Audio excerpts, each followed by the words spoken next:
For more information, please visit our website www.scienceworld.in. You can motivate us to do more by liking, sharing our Instagram and Facebook page. Also, don't forget to subscribe to our YouTube channel and press the bell icon to get notifications of new videos. Hello students, my name is Tushar Bhardwaj और ये आपका अपना favourite channel science world. आज की video में हमारा topic रहेगा electricity. Class 10th का ये एक चैप्टर है। इलेक्ट्रिसिटी क्या है, सबसे पहले हम डिस्कस क्या करने वाले हैं, क्या होता है इलेक्ट्रिसिटी। आपने सुना होगा कि एनर्जी के काफी सारे रूप होते हैं। एनर्जी के कई रूप होते हैं, जैसे कि muscular energy, potential energy, kinetic energy, wind energy, solar energy और एक नाम इलेक्ट्रिकल एनर्जी। ठीक है, उसी इलेक्ट्रिकल एनर्जी पर बेस्ड हमारा एक चैप्टर है सीबीएसई बोर्ड के जरिए जो तैयार किया गया, इलेक्ट्रिसिटी। अब हम इसका मीनिंग सुनते हैं। इलेक्ट्रिकल एनर्जी से क्या बेनिफिट है, क्या होता है, ये डेली लाइफ में कैसे हमारी हेल्प करता है। आप सबने नोटिस किया होगा, काफी समय पहले इलेक्ट्रिसिटी के बारे में कुछ नॉलेज नहीं थी, इलेक्ट्रिसिटी के बारे में कोई इन्वेंशन नहीं की गई थी। तो उस समय की लाइफ आज के समय की लाइफ से बिल्कुल अलग है। एक एग्जांपल लेते हैं। जैसे अब हमें कपड़े धोने होते हैं तो हम क्या करते हैं, वॉशिंग मशीन का इस्तेमाल करते हैं। क्या आप हाथ से घुमाते हैं वॉशिंग मशीन में रोटर को? नहीं ना, आपने फटाफट से स्विच ऑन किया, फुल्ली ऑटोमेटिक अपने आप सारा काम कर रही है, इलेक्ट्रिसिटी।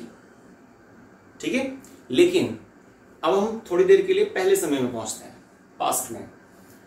कपड़ों की धुलाई करनी होती थी, कोई नदी या कोई तालाब के किनारे एक अच्छा सा पत्थर सेलेक्ट किया जाता था।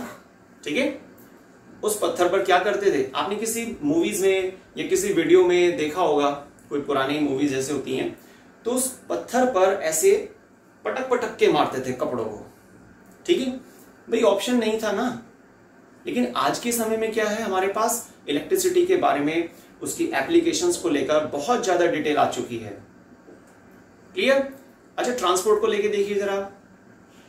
पहले एक लोकेशन से दूसरी लोकेशन तक अगर जाना होता था तो क्या करते थे, आपने सुना होगा, देखा भी होगा, बैलगाड़ी, उसमें बैठते थे। और ये मानिए, अगर किसी को अर्जेंट है ना, तो पॉसिबल है ही नहीं पहुंचना उसका। अगर वो एक गांव से दूसरे गांव की तरफ जा रहा है, गांव से शहर की तरफ आ रहा है, बैलगाड़ी का इस्तेमाल कर रहा है, घोड़े तांगे का इस्तेमाल कर रहा है, तो ये बड़ा ही एक हैवी वर्क होता था, बहुत टाइम कंज्यूमिंग होता था। ठीक है, लेकिन आज के समय में आप बाइक निकालते हैं, अपना 4 व्हीलर यूज करते हैं, पब्लिक ट्रांसपोर्ट का इस्तेमाल करते हैं। पर ये सब कैसे चल रहे हैं? बैटरी, सुना आपने बैटरी? इन सभी में बैटरी लगी होती है, स्पार्क देना होता है, एक स्टिमुलस देना होता है। ये सब क्या है, इलेक्ट्रिकल एनर्जी। आप बाइक में से बैटरी निकाल दीजिए, बाइक चलेगी? भाई पेट्रोल तो डला हुआ है ना, पर नहीं चल पा रही है। ये सब क्या है, इलेक्ट्रिसिटी। इसीलिए हमारा जो टॉपिक है, हमारा जो चैप्टर है, वो क्या रहेगा, इलेक्ट्रिसिटी, जिसमें हम इलेक्ट्रिकल एनर्जी के बारे में अलग अलग टर्म्स को देखेंगे, समझेंगे उसको।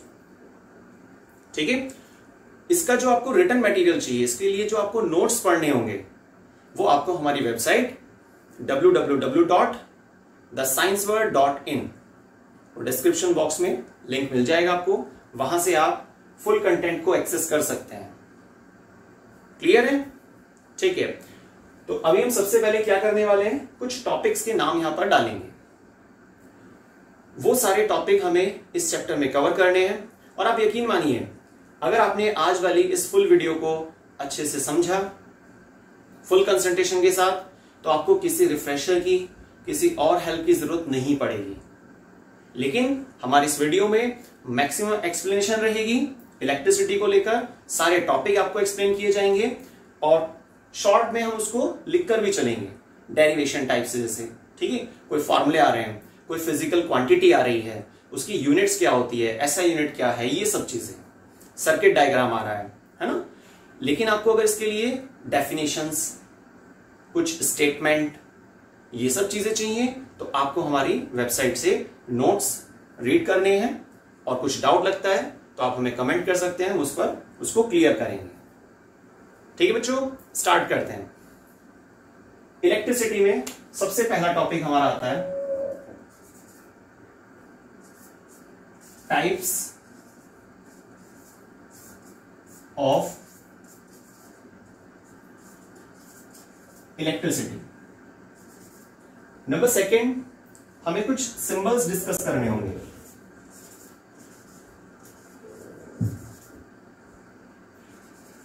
Next, electric potential,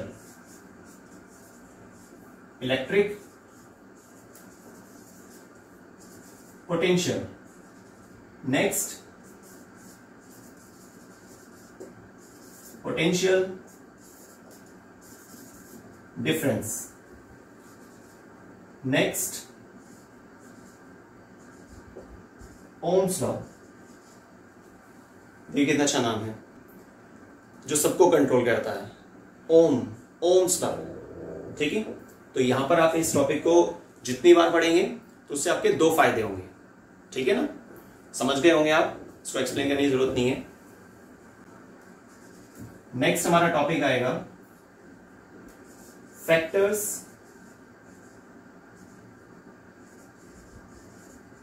that affect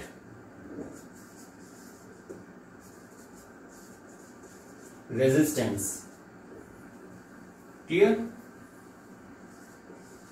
फिर एक हमारा टॉपिक चलेगा series and parallel. Next, heating effect of current. Current का सिंबल क्या होता है, आई, शॉर्ट में लिख दिया मैंने यहां पे। Next, overload and short circuit. तो ये हमारे पास इस चैप्टर के इंपॉर्टेंट टॉपिक्स हैं जो आपको जरूर पता होने चाहिए। अगर आप कहते हैं कि हाँ भाई, फुल कॉन्फिडेंस से कहते हैं किसी से कि भाई हमने 10th क्लास का चैप्टर इलेक्ट्रिसिटी पढ़ा हुआ है। अच्छा, आप सोच रहे होंगे कि सर शायद भूल गए हैं न्यूमेरिकल्स को हम सेपरेट रखेंगे। क्लियर, क्योंकि चैप्टर अगर आपका तैयार है, अगर आपने चैप्टर फुल पावर में किया हुआ है, फुल एक्सप्लेनेशन में पढ़ा हुआ है, समझा हुआ है उसको, नोट्स को रीड किया हुआ है, तो आप हर एक न्यूमेरिकल, ठीक है, हर एक न्यूमेरिकल को कर सकते हैं। और एग्जाम्स में आपने लास्ट ईयर के पेपर्स को देखा होगा, या मैं आपको एक्सप्लेन कर देता हूं। 10th में मैक्सिमम 4 न्यूमेरिकल आते हैं बच्चों। ठीक है, अभी हालांकि पैटर्न थोड़ा चेंज हो रहा है ना, पता चल गया होगा आप सबको, कोई टेंशन वाली बात नहीं है, चैप्टर सब वही हैं। तो पहले क्या होता था, जब पूरा सिलेबस एक साथ आता था तो वहां पर जो आपका एग्जाम कंडक्ट किया जाता है मार्च के आसपास, तो उसमें मैक्सिमम 4 न्यूमेरिकल आते हैं बच्चों।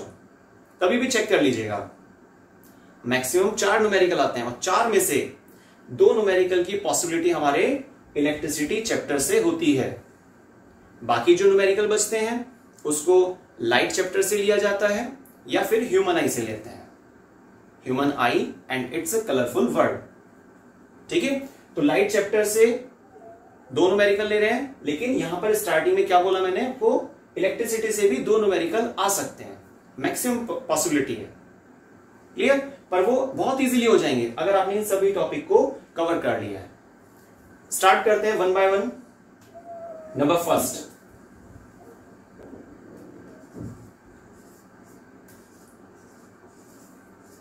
Types of electricity. यहां पर मैं आपको 2 नाम बताता हूं, स्टैटिक और आपका number B current. Types of electricity में बात आती है कि स्टैटिक इलेक्ट्रिसिटी ये फर्स्ट टाइप है, और नंबर बी करंट इलेक्ट्रिसिटी ये सेकेंड टाइप है। क्या होता है इसका मीनिंग? अच्छा, आपने स्टैटिक वर्ड सुना है? देखिए, मैं जैसे यहां पर अभी अपने आप को रोके रखूं, कोई मूवमेंट, कोई लोकोमोशन नहीं हो रहा है, ठीक है? तो ये चीज क्या है? स्टैटिक, रुके होना। अब इलेक्ट्रिसिटी में रुके होना, भाई ये कैसे पॉसिबल हो जाएगा? देखिए, आपने कंडक्टर इंसुलेटर सुना है? सुना है? क्या होते हैं कंडक्टर इंसुलेटर? अगर कोई मटेरियल जैसे कि मेटल ले लेते हैं एग्जांपल, ठीक है? तो कोई भी मटेरियल अगर आपने देखा कि उसमें फ्री इलेक्ट्रॉन्स पाए जा रहे हैं, क्या पाए जाते हैं? फ्री इलेक्ट्रॉन, तो हम क्या बोलेंगे उसमें? कि इलेक्ट्रिसिटी पास आउट हो सकती है, करंट ट्रेवल कर सकता है, ठीक? तो conductor are those substance through which current can passes. Conductor are those substance through which current passes, direct लिख दीजिए। साइंस का एक बेस्ट पॉइंट हो रहा है, साइंस में ग्रामर्स को ज्यादा हाईलाइट नहीं करना होता, बस आपको अपनी जो बात है उसको बताना होता है सामने वाले को। आप ऑरली एक्सप्लेन कर रहे हैं या रिटन में एक्सप्लेनेशन दे रहे हैं, लाइन का मीनिंग सेम आना चाहिए। ग्रामेटिकल एरर होती है, वो आप कोई भी फॉरेन राइटर की बुक्स में देखेंगे, हार्पर देखेंगे, रॉबर्टीज देखेंगे, तो उसमें बहुत सारी एरर्स मिलेंगे आपको। बुक्स बहुत बेस्ट है ये, हार्पर रिव्यू ऑफ बायोकेमिस्ट्री। अगर आपको नॉलेज चाहिए तो आप उसे यूज कर सकते हैं। खैर, वापस आते हैं। तो स्टैटिक इलेक्ट्रिसिटी क्या होती है? जिसमें करंट रुका रहता है, जिसमें करंट रुका हुआ रहता है। जैसे कि आपने कोई ऑब्जेक्ट कंसीडर किया, ये हमारे पास कोई प्लास्टिक की शीट है, ठीक? इस प्लास्टिक की शीट में आपने फ्रिक्शन कराया, एक पर्टिकुलर इस सेक्शन में, इस एरिया में आपने फ्रिक्शन कराया, और फ्रिक्शन के जरिए क्या हुआ? यहां पर चार्ज डेवलप हो जाएगा। फ्रिक्शन एक ऐसा जरिया है जिसके माध्यम से आप क्या कर सकते हैं? चार्ज को डेवलप कर सकते हैं। लेकिन चार्ज डेवलप होने के बाद ट्रेवल नहीं करेगा। जो इलेक्ट्रॉन्स होते हैं, ये सिंबल होता है इलेक्ट्रॉन का, चार्ज माइनस आता है वहां पे, तो इलेक्ट्रॉन्स ट्रेवल नहीं कर पाएंगे। चार्ज डेवलप हो जाएगा लेकिन ट्रेवल नहीं करेगा। और क्यों नहीं ट्रेवल करेगा? क्योंकि यहां पर ये जो पूरी शीट है, ये जो प्लास्टिक शीट है, इस प्लास्टिक शीट में फ्री इलेक्ट्रॉन नहीं है। क्योंकि इलेक्ट्रॉन जो होते हैं वो दो प्रकार के होते हैं, बाउंड इलेक्ट्रॉन और फ्री इलेक्ट्रॉन, ठीक है? तो यहां पर हम मेंशन कर लेते हैं उसको प्लास्टिक। ये प्लास्टिक की मैंने शीट आपको बताई, जिसमें एक पर्टिकुलर एरिया डिसाइड किया, उस एरिया में आपने फ्रिक्शन कराया, फ्रिक्शन के जरिए चार्ज डेवलप हो गया, लेकिन वो चल नहीं पा रहा है। क्यों नहीं चल पा रहा है? क्योंकि प्लास्टिक की शीट में फ्री इलेक्ट्रॉन नहीं है। क्वेश्चन कवर हो गया यहां से, ठीक है? अब लेते हैं दूसरी तरफ एक और शीट।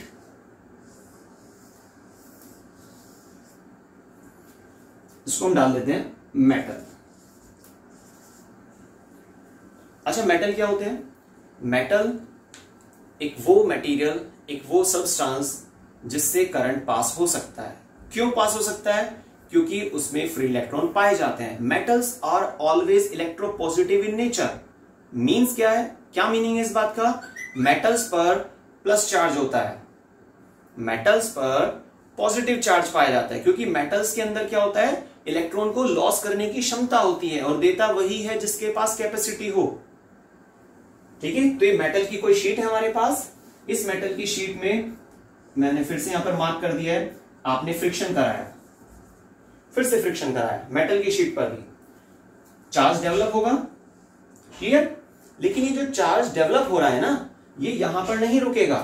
देखिए, मैं फिर से इसको डायग्रामेटिक समझाता हूं आपको।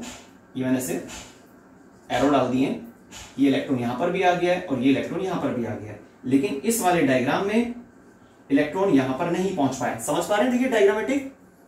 तो ये प्लास्टिक की शीट में इलेक्ट्रॉन फ्लो नहीं कर पा रहा है, डेवलप तो हो गया है बाय फ्रिक्शन, लेकिन जब आप मेटल की शीट देख रहे हैं तो वहां पे आपने फ्रिक्शन कराया, चार्ज डेवलप हुआ और वो फैल गया, डिस्ट्रीब्यूट हो गया है। क्लियर हुआ? ठीक है? इसके नीचे आप कंडक्टर इंसुलेटर को भी डाल सकते हैं नाम को।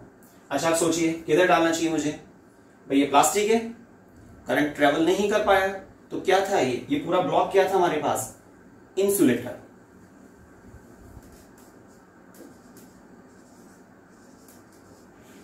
इंसुलेटर, और ये क्या है हमारे पास, कंडक्टर। क्लियर हुआ? तो बच्चों याद रखना है आपको, स्टैटिक इलेक्ट्रिसिटी जिसमें चार्ज रुका हुआ रहता है, और करंट इलेक्ट्रिसिटी जिसमें चार्ज ट्रेवल करता है। जैसे मेटल की शीट इसके लिए, और स्टैटिक के लिए प्लास्टिक शीट। क्लियर हुआ? ठीक है, एक और एग्जांपल लेते हैं बच्चों।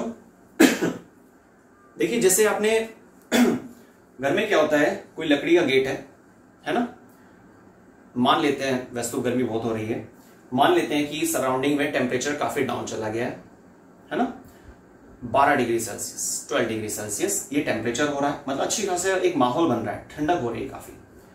तो जो लकड़ी का गेट है, उस पूरे लकड़ी के गेट को हम क्या किस कैटेगरी में प्लेस करें, जरा बताइए, सोचिए आप, इंसुलेटर में या कंडक्टर में?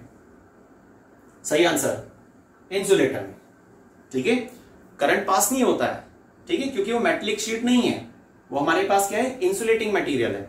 लेकिन आपने नोटिस किया होगा उस पूरे गेट पर लगभग सेंटर की तरफ एक एक्सट्रीम पॉइंट, किनारे की तरफ आपका एक हैंडल लगा हुआ है, लेकिन वो जो हैंडल लगा हुआ है वो मेटल का बना हुआ हैंडल है।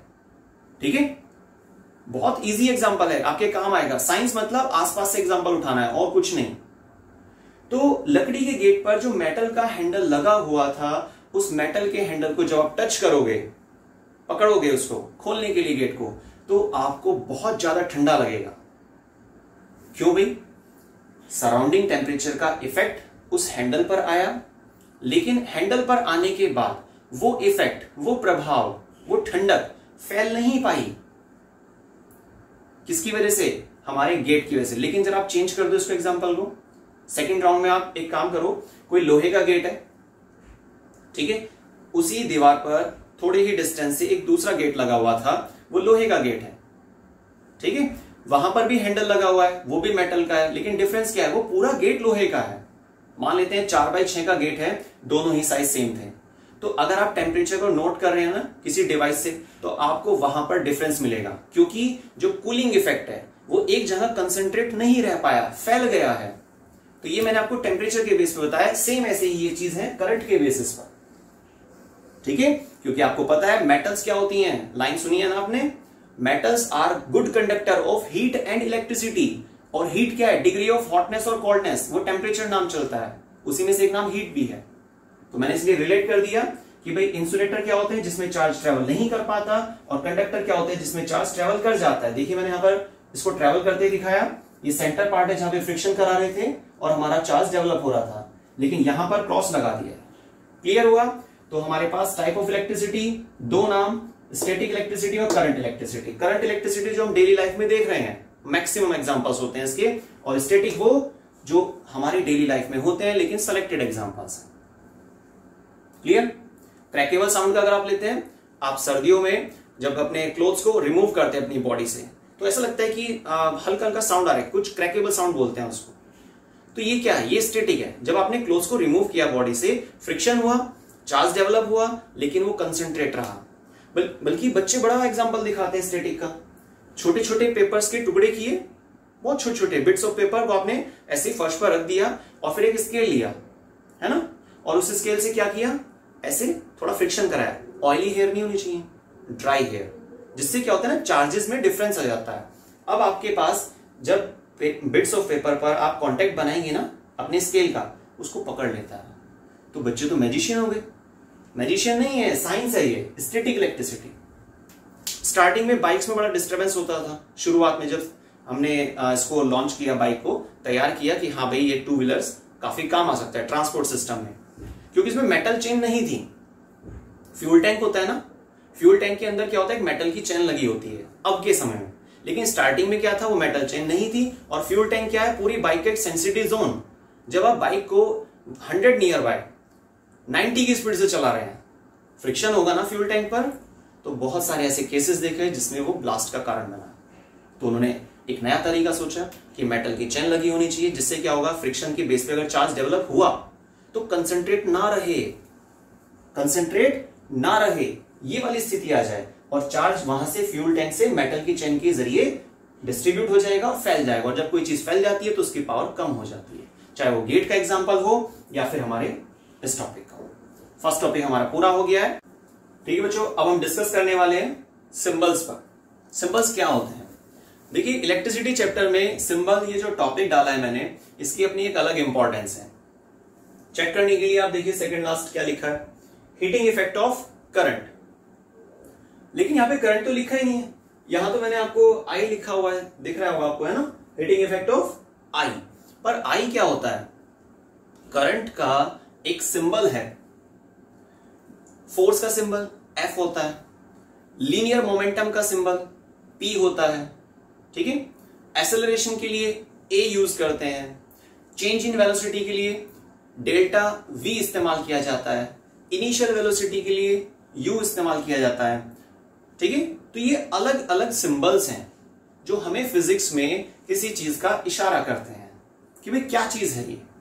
तो हम वही काम करने वाले हैं, कुछ सिंबल्स को यहां पर मेंशन करेंगे, कुछ लेटर्स की फॉर्म में होंगे, कुछ एक अलग स्ट्रक्चर दिखाई जाएगी जिनका अपना कुछ मीनिंग होगा, और कुछ चीजें हमारे पास यूनिट्स की फॉर्म में भी दिखाई जाएंगी। ठीक है, आप ध्यान से देखिएगा। नेक्स्ट टॉपिक हमारा सिंबल्स।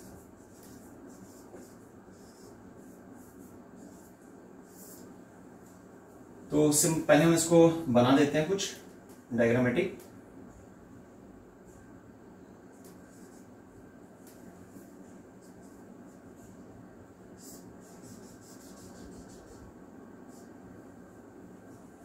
आर रेजिस्टेंस, ये जो इस तरह से अगर आपको स्ट्रक्चर मिलती है, ठीक है बच्चों, सिंबल्स में नंबर फर्स्ट राउंड पर है हमारा, आपको ऐसी कुछ स्ट्रक्चर मिलेगी, बहुत सारे सर्किट डायग्राम होते हैं, वो मैं आपको समझाऊंगा, टेंशन नहीं लीजिए कि सर्किट डायग्राम क्या होता है। ठीक है, सिंपल एक पाथवे होता है वायरिंग का जिससे कि करंट पास होता है, वो बाद में लेंगे। तो अगर आपको कहीं पर भी इलेक्ट्रिसिटी में ऐसा कुछ डिजाइन बना हुआ मिलता है तो आप समझ जाइएगा ये रेजिस्टेंस का एक सिंबल है, एक डायग्रामेटिक उसको ऐसे दिखाया जाता है। रेजिस्टेंस के लिए एक यूनिट भी होती है जिसको हम क्या बोलते हैं, ओम। ये सारी चीजें नोट्स में लिखी हुई है, ठीक है, क्योंकि अगर मैं इन सभी को यहां पर रिटर्न फॉर्म में दूंगा तो शायद बहुत ज्यादा लेंथ आ जाएगी। ठीक है, वो आप वहां से कवर कर लीजिए, समझ यहां से लीजिए। तो आर, रेजिस्टेंस, ओम, ये यूनिट्स है हमारे पास। ये है ना, ऐसे हेडफोन बनाते हैं जैसे, सेम वही स्ट्रक्चर है, OHM, ओम। नेक्स्ट हमारे पास आता है आई। आई किस चीज को डिनोट करता है? करंट को। किसको डिनोट करता है? करंट को। इसका अपना कोई सिंबल नहीं है, इसलिए हम इसको डायरेक्ट यहां पर यूनिट्स डाल देते हैं, एम्पियर। उसके लिए आपको ए बना मिलेगा, या फिर दूसरा ऑप्शन है शॉर्ट में AMP। क्लियर?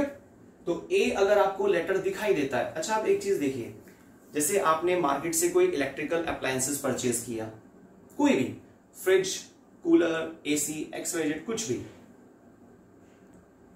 अगर आपने मार्केट से कोई इलेक्ट्रिकल अप्लायंस परचेज किया तो वहां पर आपने नोटिस किया होगा जो एक स्पेसिफिकेशन का कॉलम होता है, या आप ऑनलाइन सर्च कर रहे हैं तो उसमें तो और भी ज्यादा डिटेल डली होती है। ठीक है, तो वहां पर आपने नोटिस किया होगा कि आई मेंशन होता है 5 एम्पियर, तो क्या लिखेंगे वो उसको 5A कैपिटल लेटर में।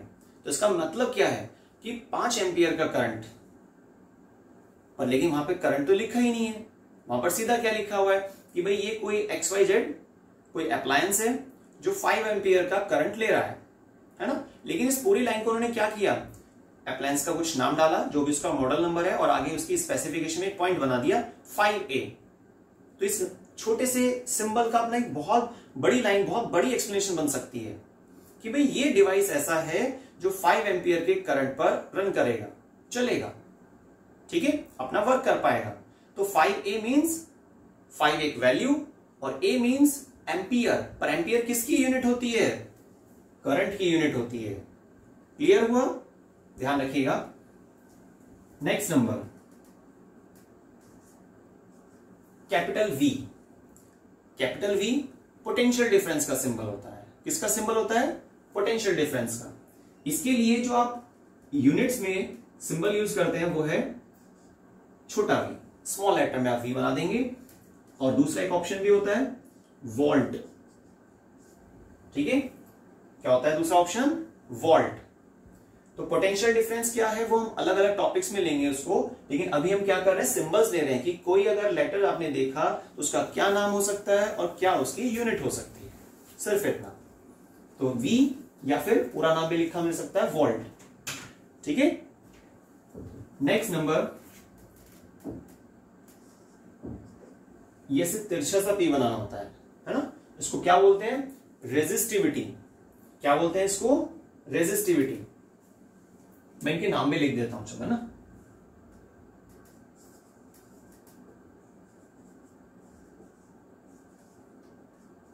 रेजिस्टेंस, करंट, पोटेंशियल, थोड़ा छोटा लिखना पड़ेगा इसको,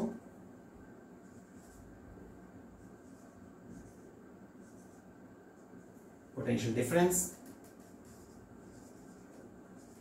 रेजिस्टिविटी। क्लियर? अब रेजिस्टिविटी की यूनिट क्या होती है? ओम मीटर। क्या होती है बच्चों? ओम मीटर। ये रेजिस्टिविटी की अपनी एक यूनिट है। सिंबल क्या है रेजिस्टिविटी का? मैंने नाम भी मेंशन कर दिया ताकि प्रॉब्लम ना हो आपको। ये सिंबल है, ये नाम है, ये यूनिट है। क्लियर? आगे देखते हैं इसमें।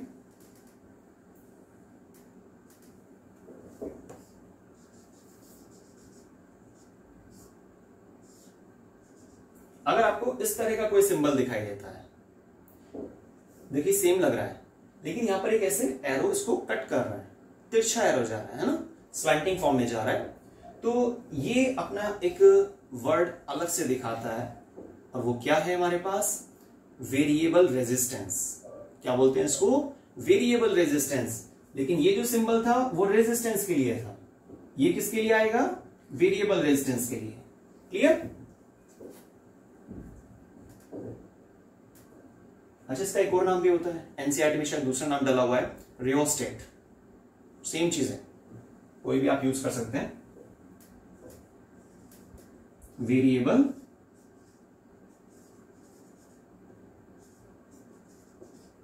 रेजिस्टेंस। ठीक है, क्लियर हुआ आपको? अब बच्चों नेक्स्ट सिंबल जो आपने अपने घर में भी चेक किया होगा, बल्कि क्योंकि बच्चों की नेचर होती है थोड़ा टेक्निकल कि ये क्या चीज है, ये कैसे काम करती है, और ये होना भी चाहिए। ये एक इशारा है कि बच्चे का साइंस में इंटरेस्ट है। ठीक है ना? कुछ बच्चे होते हैं ना कि कोई नई चीज आई, अच्छा भाई नई चीज आई, चलो ठीक है, बस यूज करना लगा इसको, है ना, आपने उसे इस्तेमाल करना स्टार्ट किया।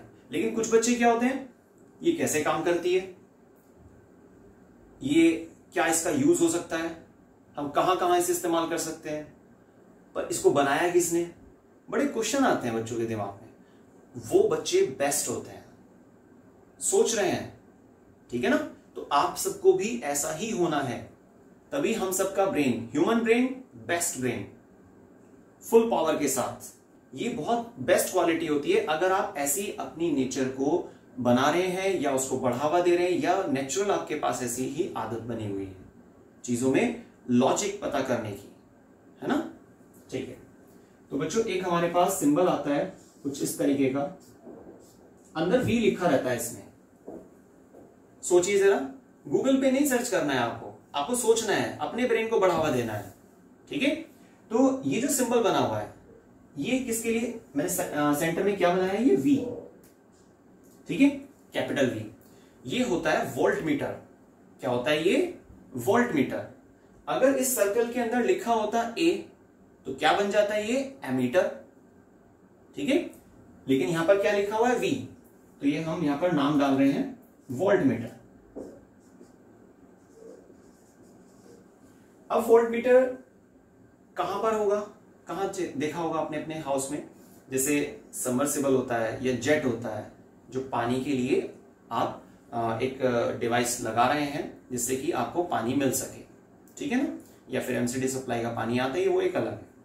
तो आपने जो सबमर्सिबल का ऑप्शन सुना, जेट का ऑप्शन सुना है, तो उसमें क्या ना मीटर बॉक्स लगवाया जाता है, ठीक है, क्योंकि जो मोटर डली होती है आपके बोरिंग कराने के दौरान, तो उस मोटर को पावर चाहिए। पावर आपने कहां से दी? जो आपने घर में सर्किट बनवाया हुआ है वहां पे आपने कोई पावर का पॉइंट बनाया होगा, पावर सॉकेट अरेंज किया होगा, उसमें आपने प्लग किया, मोटर रन कर रही है, सिंपल बात। लेकिन हम उसको क्या करते हैं, उसको कनेक्ट कर देते हैं एक मीटर बॉक्स से, ताकि पता चल सके कि भाई कितनी सप्लाई जा रही है। तो वहां पे दो आप डिवाइस का इस्तेमाल करेंगे, first ammeter, second voltmeter. और वोल्ट मीटर क्या करे, लाइन्स में कितनी सप्लाई आ रही है, कितनी वोल्टेज आ रही है, ठीक है। तो आपने नोटिस करना उसके नीचे वी बना रहता है, जो डिवाइस है जहां पर आपने एक रीडिंग मेजर करने के लिए उसको लगाया हुआ है। अगर वो खराब भी हो जाता है कोई टेंशन नहीं है, ऐसा नहीं है मोटर काम नहीं करेगी, सिर्फ आपके कंफर्ट के लिए, ताकि आपको पता चल सके कितना करंट आ रहा है, कितनी वोल्टेज आ रही है। जैसे आप बोलते हैं ना कि भाई 250 वोल्टेज आ रही है, 240 वोल्टेज आ रही है, पता कैसे चला? हाथ लगा के चेक करेंगे क्या? ऐसा नहीं होता, पॉसिबल भी नहीं है। उसके लिए हमें क्या करना होता है, ऐसे कुछ डिवाइसेस का इस्तेमाल करना होता है। तो वोल्ट मीटर, इसका क्या काम होता है वो भी पता चल गया आपको। पोटेंशियल डिफरेंस मींस वोल्टेज को बताना कि भाई कितनी वोल्टेज आ रही है आपके उस डिवाइस में। नेक्स्ट, अगर आपने इस सर्कल के अंदर ए बनाया हुआ है, ठीक है, तो ये किसका इंडिकेशन देगा कि आपके उस अप्लायंसेस तक कितना करंट आ रहा है। 1 एम्पियर 50 वोल्ट का इंडिकेशन देता है। 5 एम्पियर करंट आ रहा है, मींस मल्टीप्लाई कीजिए 250 वोल्ट, 250 वोल्टेज। क्लियर? जो साइंस के हिसाब से एक रिलेशन बताया गया। तो ए किसका सिंबल हुआ ये? अगर सर्कल के अंदर, ये मत सोचिए अगर अलग से लिखा हुआ है, कोई सर्कल नहीं बना हुआ है, इसका मतलब वो क्या बता रहा है आपको? करंट के बारे में। लेकिन अगर इस तरह से डिजाइनिंग है तो आप बोलेंगे ये एमीटर है। क्या है बच्चों? ये एमीटर। क्लियर हो गया होगा आपको? ये मत सोचिएगा कि इसके आगे यूनिट नहीं लिखी गई, क्योंकि इसकी यूनिट नहीं होती, एक डिवाइस है, डिवाइस की यूनिट नहीं होती। फिजिक्स में जो फिजिकल क्वांटिटी होती हैं, फिजिकल क्वांटिटी मतलब ये सब चीजें जो भी आप सुन रहे हैं जिनका अपना कुछ मीनिंग होता है, जिनकी अपनी एक अलग टर्म होती है, जैसे force, pressure, torque, momentum, linear momentum, angular momentum, inertia, बहुत सारी हैं, ठीक है। ये सभी फिजिकल क्वांटिटी हैं। डिस्टेंस, डिस्प्लेसमेंट, सब फिजिकल क्वांटिटी, ठीक है। इन सब की यूनिट होती है, काफी की बल्कि आपको मालूम भी होगी, जैसे एक दो हमने डिस्कस भी किया है। लेकिन ये क्या है? डिवाइसेस हैं। क्लियर? ये हमारा टॉपिक खत्म हुआ। सिंबल्स आपको पता चल गए हैं कि भाई क्या क्या सिंबल्स होते हैं इलेक्ट्रिसिटी में। अब हमारा नेक्स्ट टॉपिक आ रहा है इलेक्ट्रिक पोटेंशियल। क्या होता है इलेक्ट्रिक पोटेंशियल? सोचिए आप, नाम से कुछ मीनिंग निकालिए इसका। मैं टॉपिक डाल देता हूं यहां पे, इलेक्ट्रिक पोटेंशियल। बच्चों इलेक्ट्रिक पोटेंशियल का मीनिंग बहुत इजी है, ठीक है।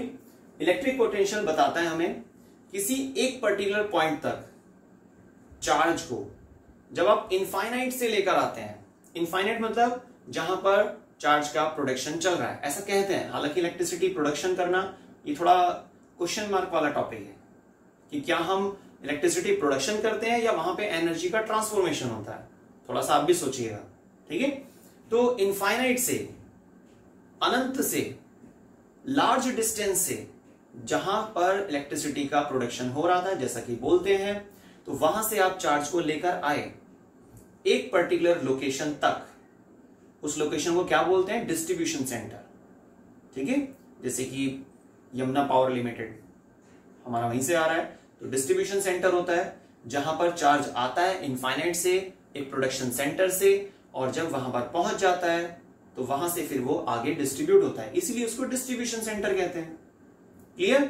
तो इलेक्ट्रिक पोटेंशियल क्या हुआ? मैंने अभी आपको लाइन बोली कि इनफाइनाइट से, अनंत से आप चार्ज को लेकर आए, और यहां पे अनंत क्या है, इनफाइनाइट क्या है? एक वो लोकेशन जहां पर इलेक्ट्रिसिटी को प्रोड्यूस किया जा रहा है, ठीक है। तो वहां से जो आप चार्ज को लेकर आते हैं एक पर्टिकुलर लोकेशन तक, जिसको हम क्या बोलते हैं, डिस्ट्रीब्यूशन सेंटर। एग्जांपल मैंने आपको बोला यमुना पावर लिमिटेड DSCS, ठीक है। तो वहां से चार्ज फिर आगे अलग अलग कॉलोनी में डिस्ट्रीब्यूट हो जाता है। तो ये जो चार्ज आ रहा है ना, कैसे लाएंगे आप? पॉकेट में डालकर, थैले में डालकर, कैसे? किसी अटैची में रखकर? ऐसा नहीं होता है। हाई टेंशन वायर्स होती हैं जिनके जरिए ये वायर क्या करती हैं, इलेक्ट्रिसिटी को शिफ्ट करती हैं प्रोडक्शन सेंटर से डिस्ट्रीब्यूशन सेंटर तक। Clear? High tension wire means एक ऐसी वायर जो अच्छे खासे करंट की वैल्यू को बर्दाश्त कर सकती है, झेल सकती है, पास आउट कर सकती है। अगर आपने वायर की थिकनेस कम ली हुई है तो आप उससे ज्यादा वैल्यू का करंट पास नहीं कर सकते। आप पतली सी वायर लीजिए और एसी चला के देखिए, उससे मुश्किल से 5 से 10 मिनट के अंदर वायर डैमेज हो जाएगी, मेल्ट हो जाएगी, क्योंकि लोड ज्यादा था। 1700 वाट, 2000 वाट स्प्लिट एसी के लिए, और वायर कितनी ली आपने? 2 mm की वायर ले ली, तो कैसे झेल पाएगी? नहीं ना। तो हाई टेंशन वायर का इस्तेमाल करके करंट को, चार्ज को हम इनफाइनाइट से जब एक पर्टिकुलर लोकेशन, जिसको हम क्या बोलते हैं, डिस्ट्रीब्यूशन सेंटर, वहां तक लाते हैं, तो ये इस दौरान जो काम किया गया, इस दौरान जो वर्क किया गया, उसको बोलते हैं, क्या बोलते हैं बच्चों? Electric potential. ठीक है ना।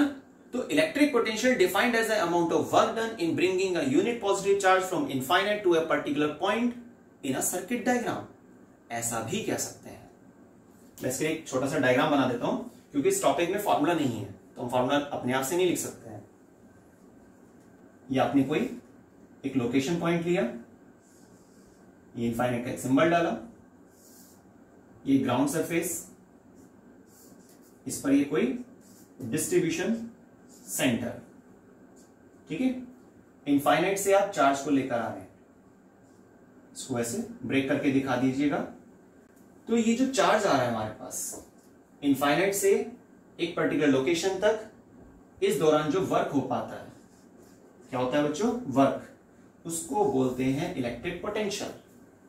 ठीक है। डेफिनेशन मैंने आपको बताई है, और मैंने आपको स्टार्टिंग में बोला था बच्चों, जो भी मैं समझा रहा हूं ये सभी आपको हमारी वेबसाइट पर रिटर्न में मिलेगा। ठीक है।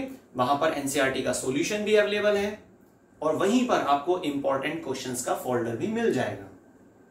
वो आप चेक करेंगे, आप समझ जाएंगे कि भाई क्या है, किसकी वेबसाइट है। ठीक है। तो इनफाइनाइट से चार्ज आप लेकर आए, उस चार्ज को लाने में जितना काम हुआ उसको हम इलेक्ट्रिक पोटेंशियल कहते हैं। टॉपिक खत्म हुआ हमारा। ठीक है। अब हम नेक्स्ट टॉपिक पर आते हैं। ये छोटा ये टॉपिक, इसको इसी के साथ ऐड कर लेते हैं। नेक्स्ट टॉपिक क्या है बच्चों हमारा? नंबर 4 पर पोटेंशियल डिफरेंस। ये एग्जाम में बल्कि आता भी है, इसके चांसेस कम है। पोटेंशियल डिफरेंस,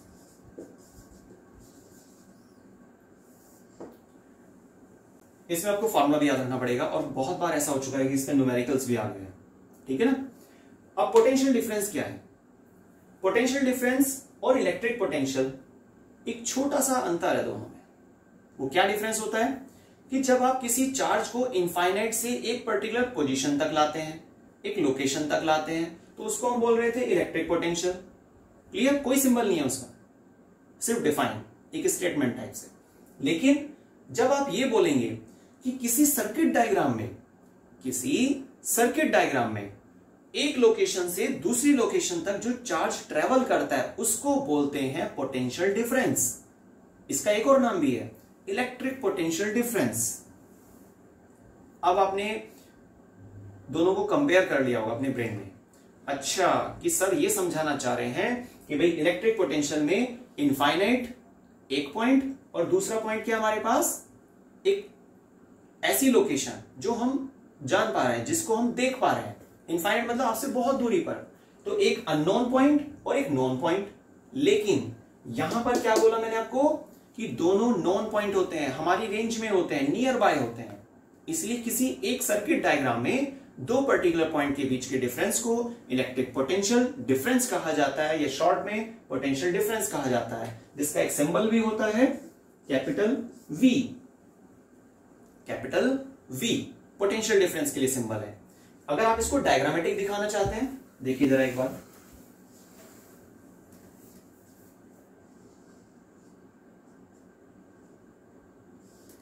मैं ये आपको सर्किट डायग्राम बना के दिखाता हूं।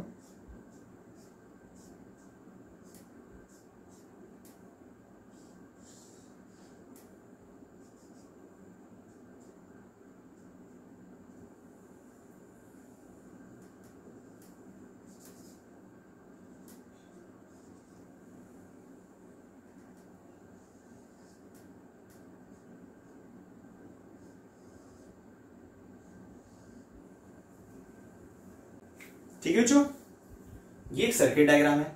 सर्किट डायग्राम किसको कहते हैं? बहुत इजी सा टॉपिक, एक सिंपल सी लाइन है, एक ऐसा पाथवे जिससे करंट चलता है। करंट कैसे चलता है? ऐसे गली में कुछ जा रहा होता है क्या? बस में जा रहा होता है? नहीं, वायर से करंट पास आउट होता है। ठीक है, क्लियर? तो ये वायर को लेकर, ये बैटरी है हमारी, क्या है बच्चों? ये बैटरी, ये 2 सेल वाली बैटरी है। एक बड़ी सी स्टिक बनाई जाती है, एक छोटी स्टिक बनाई जाती है। ये दोनों को मिलाकर एक सेल बोलते हैं। लेकिन यहां पर मैंने कितने पेयर तैयार किए हैं? 2 पेयर चल रहे हैं। तो ये क्या हुआ हमारे पास? 2 सेल वाली बैटरी। इसी के पास में मैंने इसको यहां पर एक ऐसे जो डॉट लगा रखा है ब्रैकेट के अंदर, इसको बोलते हैं स्विच।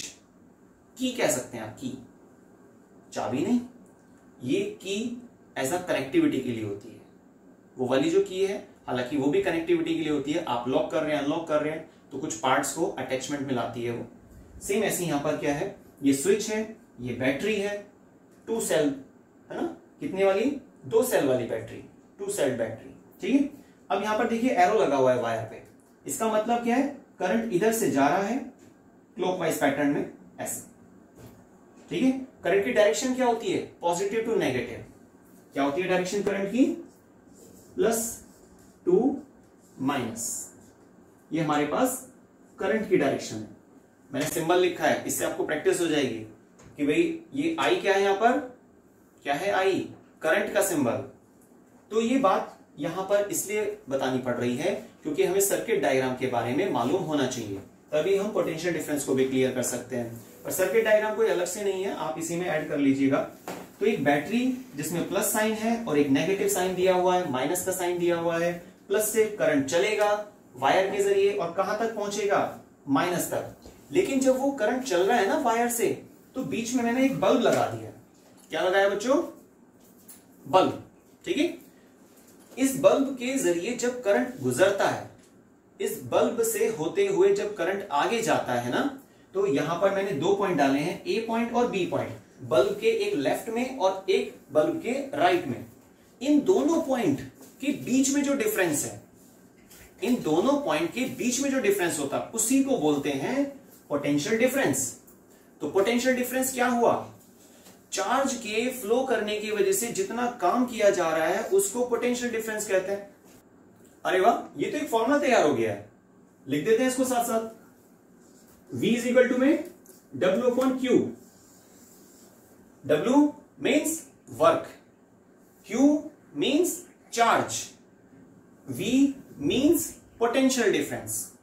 तो पोटेंशियल डिफरेंस क्या बताता है? किसी सर्किट डायग्राम में 2 पॉइंट के बीच का डिफरेंस। और उस डिफरेंस में हम क्या दूरी थोड़े ना नापेंगे, वहां पर क्या चीज रीड करनी होती है हमें कि भाई कितना चार्ज फ्लो कर रहा है और उस चार्ज के फ्लो करने में से कितना काम हो पाया। तो देखिए डायग्राम में ए पॉइंट से जब चार्ज फ्लो कर रहा है और कहां तक पहुंच रहा है? बी पॉइंट तक। तो ये जो चार्ज ऐसे जाता है ना, इस तरह से बल्ब के अंदर से होकर जाएगा, फिर बी पॉइंट तक पहुंचेगा। तो ए और बी के बीच में कितना वर्क हुआ, पर कौन कर रहा है इस वर्क को? चार्ज कर रहा है। तो चार्ज के फ्लो करने से कितना वर्क हुआ, इसको क्या बोलते हैं? Potential difference. इसीलिए मैंने आपको स्टार्टिंग में बोला था कि पोटेंशियल डिफरेंस क्या होता है? किसी सर्किट डायग्राम में 2 पर्टिकुलर पॉइंट के बीच के डिफरेंस को पोटेंशियल डिफरेंस कहते हैं। लेकिन इसमें मैंने आपको क्या बोला था? इनफाइनाइट से, अनंत से, प्रोडक्शन सेंटर से जो आप चार्ज लेकर आए ना, कहां तक? अपने घर तक डायरेक्ट सप्लाई हो तो भी, किसी डिस्ट्रीब्यूशन सेंटर तक लेकर आए तो भी। तो अननोन पॉइंट और एक हमारा नोन पॉइंट। ठीक है, तो इनको हम क्या बोलते हैं? Electric potential. वर्क यहां पर भी है, वर्क यहां पर भी है, पर यहां पर दोनों पॉइंट नोन पॉइंट है, वहां पर एक नोन पॉइंट है और एक अननोन पॉइंट है जो इनफाइनाइट पर है। इनफाइनाइट कुछ नहीं है, आप ऐसा मत सोचिए हम टिहरी डैम नहीं जा सकते हैं, जहां पर इलेक्ट्रिसिटी प्रोडक्शन हो रहा है, लेकिन ज्यादा दूरी को हम इनफाइनाइट कह देते हैं। क्लियर हुआ? तो हमारा ये टॉपिक भी क्लियर हो गया है। अब तक हमने क्या पढ़ा है? Types of electricity, symbols, electric potential क्या होता है जिसका कोई फॉर्मूला नहीं था, सिर्फ एक स्टेटमेंट थी, और नेक्स्ट नंबर पे हमने कवर किया अभी पोटेंशियल डिफरेंस। ठीक है, हमने डिस्कस किया लास्ट में पोटेंशियल डिफरेंस। नेक्स्ट हमारा जो टॉपिक है वो है ओम्स लॉ।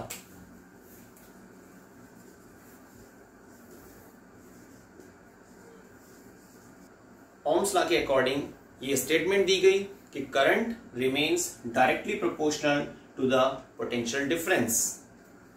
किस तरीके से? Current remains directly proportional to the potential difference. लेकिन उन्होंने ये जो बात बताई इसमें एक कंडीशन डाली हुई थी, एट कांस्टेंट टेम्परेचर। तो एक कांस्टेंट टेम्परेचर पर करंट डायरेक्टली प्रोपोर्शनल होता है पोटेंशियल डिफरेंस के, लेकिन मैथमेटिकल कैलकुलेशन को देखते हुए उन्होंने इसको शिफ्ट किया कि भाई हम इसको ऐसे भी लिख सकते हैं कि पोटेंशियल डिफरेंस डायरेक्टली प्रोपोर्शनल है करंट के। बात तो वही है, लेकिन क्या होता है ना, इससे जो हम कांस्टेंट लेते हैं, जब हम प्रोपोर्शनलिटी को हटाकर एक इज इक्वल टू का साइन लगाते हैं तो हमें कांस्टेंट टर्म का इस्तेमाल करना होता है। और ओम साइंटिस्ट ने अपने नियम में, अपने लॉज में क्या बताया? क्या सिंबल यूज करना चाहिए? Are.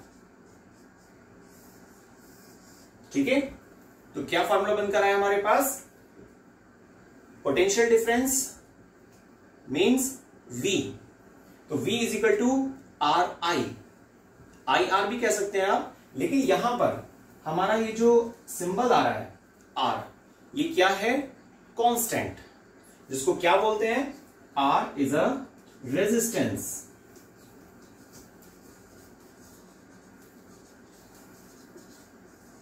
R is a resistance. Clear हुआ? इन्होंने एक ग्राफ भी दिया था। ठीक है, यहां पर एक ग्राफ भी मेंशन किया गया था कुछ इस तरीके से। इसको ओरिजिन पॉइंट मान लीजिए आप, ये करंट के लिए इंडिकेशन है और ये आपका पोटेंशियल डिफरेंस के लिए है। तो इसको क्या बोलते हैं? तो ओम्स लॉ के अकॉर्डिंग ये बताया जाता है कांस्टेंट टेम्परेचर पर पोटेंशियल डिफरेंस डायरेक्टली प्रोपोर्शनल रहता है करंट के, लेकिन प्रोपोर्शनलिटी के बेसिस पर जब आप प्रोपोर्शनल वाले साइन को हटाते हैं, इज इक्वल टू डालेंगे, तो वहां पर आपको एक सिंबल यूज करना होगा एज अ कांस्टेंट टर्म। इसको क्या बोल रहे हैं? रेजिस्टेंस। तो फॉर्मूला क्या बनकर आया हमारे पास? Potential difference is equal to में रेजिस्टेंस मल्टीप्लाई में करंट। ठीक है, इसी चीज को उन्होंने ग्राफिकल पैटर्न पर भी दिखाया था कि वे पोटेंशियल डिफरेंस y एक्सिस पर मेंशन कर देना है और आपका करंट x एक्सिस पर। इसको आप चेंज भी कर सकते हैं, उससे कोई दिक्कत नहीं है। जो बीच में लाइन आती है ना, एक ऐसे स्लंटिंग लाइन डाली जाती है, ये लाइन हमें क्या इंडिकेशन दे रही है? देखिए मैं पॉइंट डालकर दिखाता हूं आपको। ये हमारा कोई पॉइंट A है, ठीक है। इसको हम लाइन को किसके लिए रिप्रेजेंट कर रहे हैं? R के लिए। R क्या हमारा? कांस्टेंट। तो जितना पोटेंशियल डिफरेंस में चेंज आ रहा है उसी के रेस्पेक्ट में आपके करंट में भी चेंज आएगा, इक्वल इक्वल। ठीक है, तो यहां पर स्टार्टिंग में क्या बोला गया कि करंट या फिर पोटेंशियल डिफरेंस अपने एक दूसरे टर्म के इक्वल माना जाता है। ठीक है, जिसको हम क्या ले रहे हैं? V is equal to I R. Clear हुआ? ये जो फॉर्मूला आ रहा है इसमें जो फिजिकल क्वांटिटी है उनकी एक बार यूनिट सुन लेते हैं। पोटेंशियल डिफरेंस की यूनिट क्या होती है? V। V means volt, R means resistance और यूनिट क्या होती है? ओम। I किसको इंडिकेट करता है? करंट को, और यूनिट क्या होती है इसकी? एम्पियर। ठीक है, तो बच्चों ये हमारा नेक्स्ट टॉपिक था जो खत्म हो गया है। अब हम नेक्स्ट स्टार्ट करते हैं और वो है हमारा फैक्टर अफेक्ट रेजिस्टेंस। बच्चों नेक्स्ट हमारा टॉपिक आता है ऐसे क्या फैक्टर हैं जो रेजिस्टेंस को अफेक्ट करते हैं। हम इसको हेडिंग में रेजिस्टेंस डाल देते हैं। पहली बात हम ये समझ रहे हैं कि भाई रेजिस्टेंस क्या होता है, ठीक है, इसका क्या मतलब है। बच्चों रेजिस्टेंस का मतलब है एक प्रॉपर्टी। रेजिस्टेंस क्या होता है? एक प्रॉपर्टी। इसको हम क्या बोलते हैं? प्रतिरोधकता। ठीक है, क्या बोलते हैं इसको? प्रतिरोधकता। ये तो इसका हिंदी में हमने नाम सुन लिया, लेकिन मीनिंग क्या होता है? जैसे आप मानिए ये वायर है, इस वायर से करंट जा रहा है, ठीक है, तो वायर के मटेरियल को कोई नाम दे देते हैं, जैसे कॉपर वायर है। तो कॉपर वायर से जब करंट पास आउट होता है इधर से इधर की तरफ, कैप की तरफ, तो जब ये करंट जा रहा था ना, तो ये करंट एक्सेसिव फॉर्म में ना रहे, एक रेंज से ज्यादा ना जाए। इसके लिए क्या होता है कि जो आपका मटेरियल है, नेचर ऑफ मटेरियल, हर एक नेचर ऑफ मटेरियल की अपनी एक प्रॉपर्टी होती है जिसको क्या बोलते हैं? प्रतिरोधकता, जो करंट के फ्लो को कम करती है। कुछ मटेरियल में ये प्रतिरोधकता वाली जो पावर है, रेजिस्टेंस वाली जो पावर है, वो काफी हाई होती है, कुछ में मीडियम होती है और कुछ में काफी कम होती है। आप सोचिए अगर सबसे हाई लेवल वाली हम सेलेक्ट कर लेते हैं, ठीक है, मैं यहां पे नाम डाल देता हूं,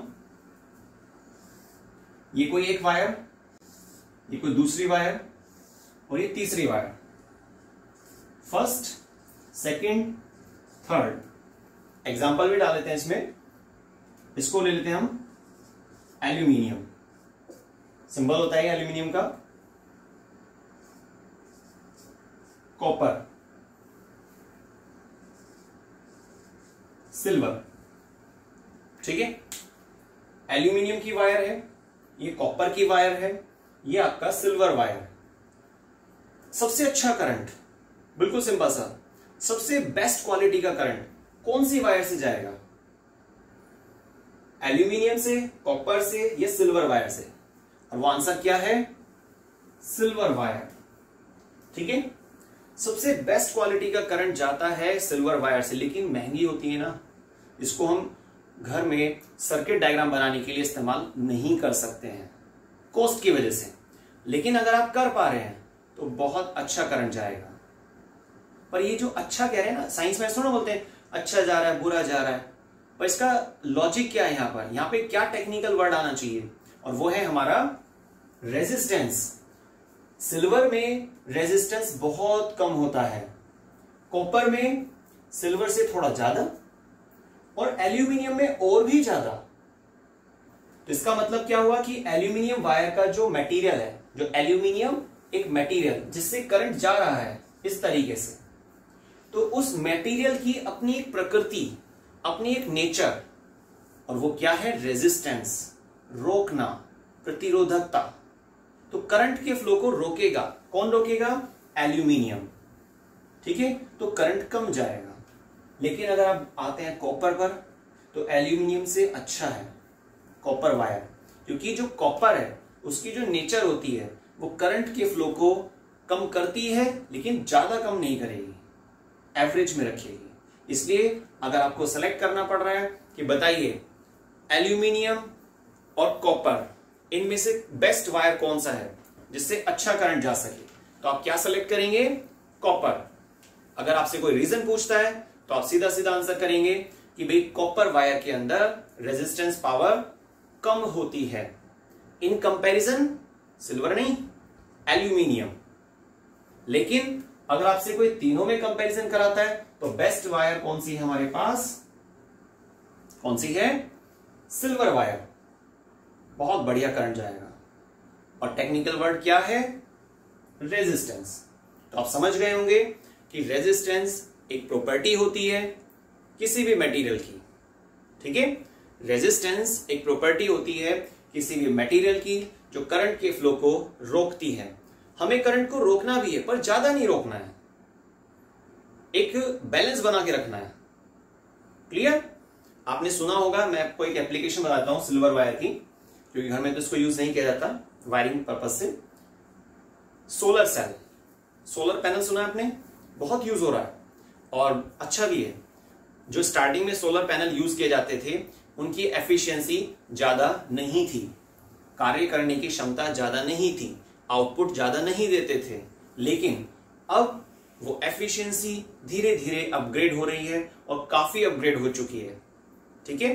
तो अब हमारे पास जो सोलर पैनल बनाए जाते हैं, उस सोलर पैनल को काफी ज्यादा आपने देखा होगा यूज किया जाता है, खास तौर से जो रिमोट एरियाज होते हैं, मतलब जहां पर वायरिंग को पहुंचाना लगभग इम्पॉसिबल है। तो ऐसे एरिया में क्या करते हैं, सोलर पैनल को फिट कर दिया जाता है और सोलर पैनल के अंदर जो सोलर सेल लगी होती हैं, वो सभी सोलर सेल एक वायर से कनेक्ट होती हैं। कौन सी वायर के जरिए? चांदी के तार। भाई ऐसे बोलेंगे ना, सिल्वर तो चांदी होती है, तो सिल्वर वायर के जरिए वो कनेक्ट रहती हैं। क्लियर हुआ? तो रेजिस्टेंस क्या होता है? एक प्रॉपर्टी होती है किसी भी मटेरियल की, है ना? क्लियर? डाउट नहीं है किसी को? ठीक है। तो बच्चों, ये हमारे पास रेजिस्टेंस का जो टॉपिक था वो तो हमने क्लियर कर लिया है, लेकिन अभी हमें क्या करना है? हमने यहां पर टॉपिक क्या डाला हुआ था? Factors that affect resistance. Factors that affect resistance. तो उसको स्टार्ट करते हैं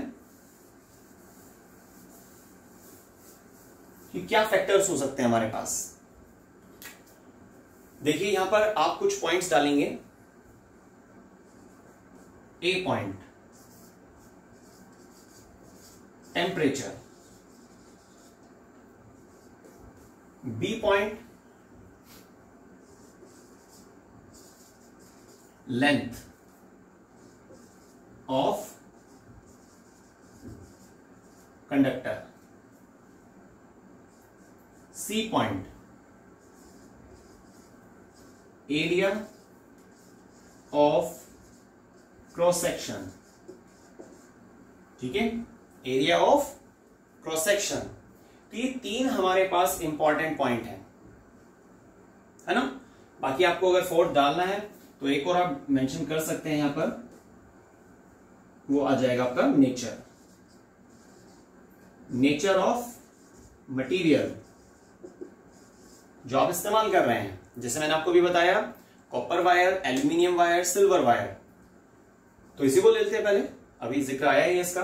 तो नेचर ऑफ मटेरियल मतलब आप कौन सी वायर का सिलेक्शन करने जा रहे हैं, एल्यूमिनियम का करने जा रहे हैं, सिल्वर का करने जा रहे हैं, या आप कॉपर का करने जा रहे हैं। सबसे बेस्ट तो सिल्वर है, लेकिन अगर आप सिल्वर यूज नहीं कर सकते हैं तो आपको क्या करना होगा? आप सिल्वर के ऑप्शन में कॉपर ले लीजिए। और आपने नोटिस भी किया होगा, घर में क्या होता है, कॉपर वायर ही यूज होती है क्योंकि बेस्ट करंट जाता है। ठीक है ना? तो कॉपर वायर से अच्छा करंट जाता है एल्यूमिनियम की तुलना में, लेकिन कॉपर है ना थोड़ा हैवी होती है। कॉपर थोड़ा हैवी है और थोड़ा कॉस्टली भी है। ये इसके लिए कुछ पॉइंट्स आप ध्यान रखेंगे। क्लियर हो गया? तो हमारा फोर्थ पॉइंट नंबर डी हमने क्लियर कर लिया। अब आते हैं इस पर, इसी ऑर्डर में चलते हैं, कोई इशू नहीं है। Area of cross section. Area of cross section का मतलब क्या होता है? वायर को आप कट करके देखिए, टीएस में ये वायर है लेंथ के अकॉर्डिंग, लेकिन हमने इसको ऐसे कट किया टीएस में, तो आपको सर्कुलर फॉर्म में दिखाई दे रही है ना? तो ये क्या हमारे पास एरिया ऑफ क्रॉस सेक्शन कि वायर की मोटाई कितनी है। मोटी wire best current, easy relation. मोटी वायर बेस्ट करंट, जितनी ज्यादा थिक वायर होगी उतना ही बेस्ट आपका करंट पास आउट हो पाएगा। थिक वायर से मतलब ये नहीं होता है कि आपने जो उस पर पीवीसी का कोट है वो हैवी किया हुआ है। मेन मटेरियल जो उसका अपना कॉपर मटेरियल था या एल्यूमिनियम या जो भी था एक्सवाइजेड, ठीक है ना? तो एरिया ऑफ क्रॉस सेक्शन ज्यादा होना चाहिए। एरिया ज्यादा होगा, वायर ज्यादा मोटी होगी, ज्यादा थिक होगी, तो करंट अच्छा जाएगा, बेस्ट रहेगा। तो करंट डायरेक्टली प्रोपोर्शनल होता है एरिया ऑफ क्रॉस सेक्शन के लिए। Next, length of conductor. Length of conductor में क्या होता है? लंबाई। ज्यादा लंबी वायर, ज्यादा लेंथी वायर, तो लेंथ ज्यादा होने से एक नुकसान रहता है कि करंट कम हो जाता है। ठीक है? करंट का जो आप आउटपुट देखेंगे, सही है, करंट का जो आप आउटपुट देखेंगे वो पावर वहां पर आपको डाउन मिलेगी। जितनी रिक्वायरमेंट है आप उतनी ही वायर का यूज कीजिए। ऐसा नहीं करना है कि आपने 5 मीटर वायर की लेंथ की रिक्वायरमेंट थी, बाई चांस आपने शॉप से उसको 7 मीटर परचेज कर लिया, तो 5 मीटर के लोकेशन पॉइंट पर आपका काम हो पा रहा है, लेकिन आपने बाकी वायर को कट करके नहीं साइड किया, उसको वहीं पर ऐसे टर्न करके रख दिया है। तो जितनी ज्यादा लेंथ होती है वायर की उसका इफेक्ट पड़ता है, वो एक फैक्टर है जो रेजिस्टेंस को अफेक्ट करता है। ठीक है, तो ज्यादा लेंथी वायर होती है तो करंट वहां पर कम हो जाता है। अब आप सोच रहे होंगे कि भाई सर ने हेडिंग डाला है रेजिस्टेंस, ठीक है, हेडिंग क्या डाला है, रेजिस्टेंस, लेकिन यहां पर बात बता रहे हैं, वो रिलेशन बता रहे हैं किसका, करंट के साथ, इन सभी पॉइंट्स का। ऐसा इसलिए क्योंकि देखिए मैं एक फॉर्मूला लिखकर दिखाता हूं आपको, resistance is equal to resistivity length upon area. ठीक है, अब आप इसमें रेजिस्टिविटी जो होती है ना, ये तो कांस्टेंट है, इसको आप छोड़ दीजिए, आर, एल और ए, इनको रिलेट कीजिए। यहां पर इसको मैं चेंज करके लिख देता हूं, ये लेंथ और ये एरिया। अब जरा देखिएगा एक बार ध्यान से, एरिया ज्यादा तो रेजिस्टेंस कम, और रेजिस्टेंस कम तो करंट ज्यादा। इसका मतलब क्या हुआ कि एरिया ज्यादा होगा तो करंट ज्यादा होगा, वायर मोटी होगी तो करंट अच्छा जाएगा।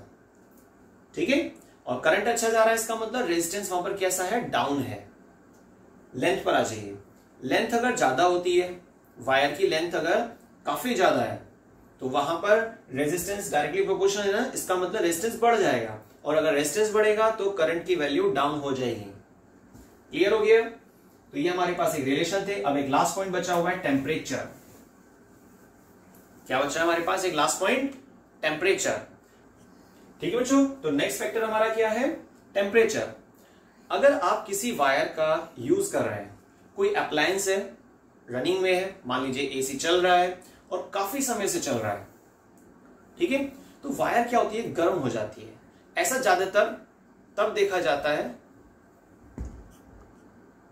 ठीक है बच्चों, तो टेम्परेचर अपने आप में एक फैक्टर है, लेकिन कैसे, जब आप किसी अप्लायंस को रन कर रहे हैं, किसी वायर का इस्तेमाल करके ही वो रन हो रहा होगा। ठीक है, तो क्या होता है, काफी समय तक यूज करने के बाद उसकी वायर थोड़ा सा गर्म हो जाती है, या फिर ये तब भी हो सकता है कि सराउंडिंग में काफी हीटअप हो रहा है, एनवायरमेंट काफी गर्मी हो रही है, तो भी वायर में थोड़ा सा क्या होता है, गर्म, आप देखते हो उसको, टेम्परेचर स्लाइटली इंक्रीज हो जाता है गर्मी की वजह से। ये आपने जैसे मोबाइल में देखा होगा, कई बार क्या होता है ना कि आपने चार्जिंग दी हुई है अपने मोबाइल को और साथ साथ यूज कर रहे हैं, ये हालांकि सबसे बड़ा एक नेगेटिव पॉइंट होता है आपके मोबाइल के खराब होने का, बैटरी के खराब होने का, और कई बार क्या होता है, केसेस काफी बढ़ जाते हैं, इसके कंडीशन काफी आपकी एक तरह से डेंजरस हो सकती है। ठीक है, ब्लास्ट तक भी हो सकता है। तो इसलिए आप चार्जिंग लगे हुए मोबाइल को प्लीज इस्तेमाल मत कीजिए, ये रिस्क है। लेकिन चलिए हमने उसको साइड कर दिया, आप मोबाइल को यूज कर रहे हैं, चार्जिंग आपने साथ साथ नहीं लगाई हुई है, फिर भी मोबाइल क्या होता है, गर्म हो जाता है। और ये ज्यादातर किस में देखा जाता है, सेलफोन में, जो मेटेलिक बॉडी में आता है, बाकी में भी होता है, क्योंकि क्या ना, आप उस एनर्जी का यूज कर रहे हैं, तो काफी समय हो चुका है, आपको काफी देर हो गई है, तो वहां पर थोड़ा सा हीटअप हो जाता है। क्लियर? तो ये चीजें क्या बता रही है हमें, जब आप किसी वायर को हीटअप होते हुए देखते हैं तो वहां पर रेजिस्टेंस बढ़ जाता है, और जैसे ही रेजिस्टेंस बढ़ा तो इसका मतलब रेजिस्टेंस और करंट जस्ट अपोजिट है, करंट डाउन हो जाएगा। और आपको मालूम है किसी भी अप्लायंस को रन कराने के लिए हमें करंट की वैल्यू एक डिसाइडेड नंबर पे चाहिए होती है। क्लियर हुआ बच्चों? तो मैंने आपको ये 4 फैक्टर बताए हैं, इन 4 फैक्टर से आप क्या करोगे, डायरेक्ट रेजिस्टेंस को भी रिलेट कर सकते हो, या डायरेक्टली आप करंट को भी रिलेट कर सकते हो। सही है, मैं आपको फिर से रिवाइज कराता हूं एक बार। टेम्परेचर बढ़ेगा, रेजिस्टेंस बढ़ेगा, रेजिस्टेंस बढ़ेगा तो करंट डाउन हो जाएगा। Clear? Next point, length of conductor. जितनी ज्यादा लंबी आप वायर लोगे, अपनी नीड से एक्सेस फॉर्म में आपने वायर को लिया हुआ है, ज्यादा लंबी वायर है तो ज्यादा रेजिस्टेंस होगा, और ज्यादा रेजिस्टेंस होगा तो करंट डाउन हो जाएगा। तो जितनी नीड है आप उतना ही वायर को सिलेक्ट कीजिए, उसका रोल बना के वहां पर मत रखिए। Next, area of cross section. मोटी वायर, ज्यादा थिक वायर, ठीक है ना, तो जितनी मोटी वायर होगी, पीवीसी के बेस पर नहीं बोल रहा हूं मैं, नेचर ऑफ मटेरियल, कॉपर होना चाहिए उसमें काफी, तो जितनी मोटी वायर होगी उतना ही बेस्ट करंट जाएगा। और अच्छा करंट जा रहा है, इसका मतलब रेजिस्टेंस कैसा होगा, कम होगा, क्योंकि रेजिस्टेंस और करंट क्या है, इनवर्सली प्रोपोर्शनल। रेजिस्टेंस और करंट कैसे होते हैं, इनवर्सली प्रोपोर्शनल। यहां पे मैंने 2-3 रिलेशन दिखा दिए हैं, उससे आपको थोड़ा याद भी रहेगा। क्लियर हुआ? Last number, nature of material. ये एक सिंपल एक्सप्लेनेशन है, इसमें कोई फार्मूला वगैरह नहीं है। आप कॉपर सेलेक्ट कर रहे हैं या सिल्वर सेलेक्ट कर रहे हैं या फिर आप सेलेक्ट कर रहे हैं एल्यूमिनियम, तो उस पर डिपेंड करता है। बेस्ट करंट पास आउट होता है सिल्वर वायर से, क्योंकि उसकी रेजिस्टेंस वैल्यू डाउन होती है, और जिसका रेजिस्टेंस कम है इसका मतलब क्या हुआ, करंट अच्छा जाएगा। ठीक है बच्चों, अब हम नेक्स्ट टॉपिक स्टार्ट कर रहे हैं, सीरीज एंड पैरेलल।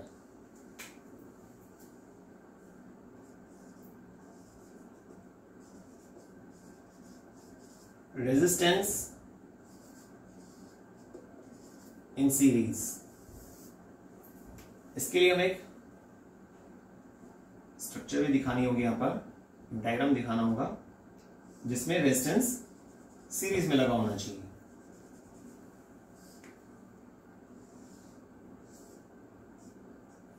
यहां पर मैंने 2 रेजिस्टेंस को कनेक्ट करके दिखाया है, आप उसको 3 या 4 के रूप में भी दिखा सकते हैं, कितना भी। ये हमारी एक बैटरी है,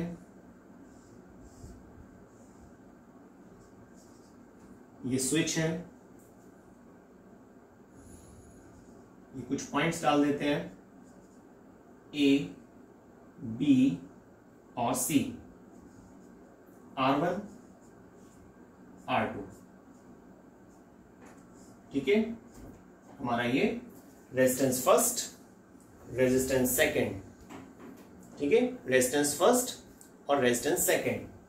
तो ये हमारा एक सर्किट डायग्राम हो गया। सर्किट डायग्राम का मतलब होता है एक ऐसा पाथवे जहां से करंट जो है गुजर रहा है, सिंपल वायर की कंडीशन, जिसमें कुछ हमने रेजिस्टेंस को अरेंज कर दिया है। सीरीज का मतलब क्या होता है, 1 by 1, एक ही सिंगल रो।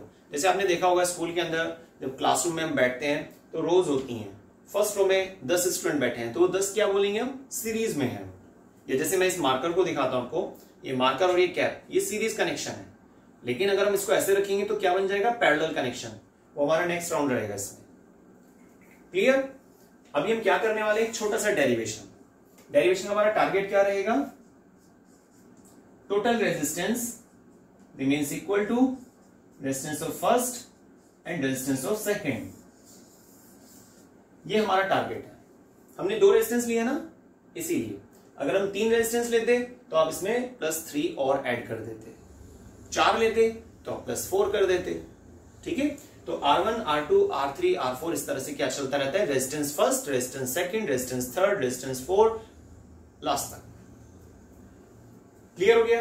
ये हमारा टारगेट है, ये सर्किट डायग्राम है जिसका हम इस्तेमाल करने वाले हैं।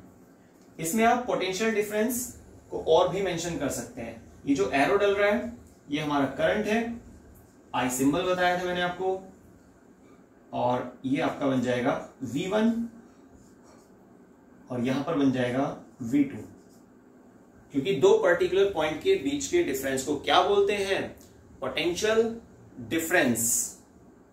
क्लियर? क्या बोलेंगे उसको, पोटेंशियल डिफरेंस। तो यहां पे 2 पोटेंशियल डिफरेंस है, इसी से स्टार्टिंग करनी होती है बल्कि। तो अब स्टार्टिंग कैसे डालेंगे, total potential difference through the circuit. ठीक है, तो total potential difference through the circuit वो क्या होगा, V इज इक्वल टू में V1 plus V2, V is equal to में V1 plus V2। Net potential equal होगा किसके, first potential plus second potential के सम के। अब आपको पता है, लाइन लिख देते हैं यहां पर, as we know that V is equal to IR। ये कहां से आया, ओम्स लॉ से। हमारा टॉपिक था ना ओम्स लॉ, तो ओम्स लॉ के बेसिस पे बताया गया था कि V इज इक्वल टू क्या होता है, IR होता है। इसको अगर आप फॉर्म्स में कन्वर्ट करेंगे तो V1 कितना हो जाएगा, IR1, एंड V2 कितना हो जाएगा आपका, IR2। क्लियर? यहां पर आप कुछ नंबर डाल दीजिएगा, put these value values in first equation. आप इन वैल्यूज को क्या करेंगे, फर्स्ट इक्वेशन में रखने वाले हैं। तो चेंजेस होकर देखिए कैसे दिखाया जाएगा। v के प्लेस पर क्या आएगा, IR, v1 के प्लेस पर क्या आएगा, IR1, v2 के प्लेस पर IR2, इस तरीके से। अब आप क्या करेंगे, I इसमें से कॉमन लेंगे, ठीक है। तो IR LHS में और RHS की तरफ आपने I को कॉमन लिया, अंदर क्या बचेगा बच्चों, R1 प्लस R2। फिर आप इस I से इस I को कट कर सकते हैं, कैंसिल हो जाएगा, डायरेक्ट कट कर दीजिए, या फिर मल्टीप्लाई में दूसरी साइड ले जाएंगे तो डिवाइड में चला जाएगा, ऐसे भी कर सकते हैं। तो हमारा ये रेजिस्टेंस, अब हम इसका सिंबल क्या डालने वाले हैं, RT, total resistance. Total resistance या इक्विवेलेंट रेजिस्टेंस। तो टोटल रेजिस्टेंस हमारा किसके इक्वल आ रहा है, R1 प्लस R2, और यही हमारा टारगेट था। क्लियर हुआ। तो हमने ये ड्राइव कर लिया, ये इक्वेशन जो हमारे पास निकल कर आ रही है कि RT इज इक्वल टू में R1 प्लस R2, ये टोटल रेजिस्टेंस निकल कर आया है। क्लियर हुआ। अब हम नेक्स्ट डेरिवेशन लेने वाले हैं पैरेलल का। जब रेजिस्टेंस को आप कैसे रखते हैं, पैरेलल में,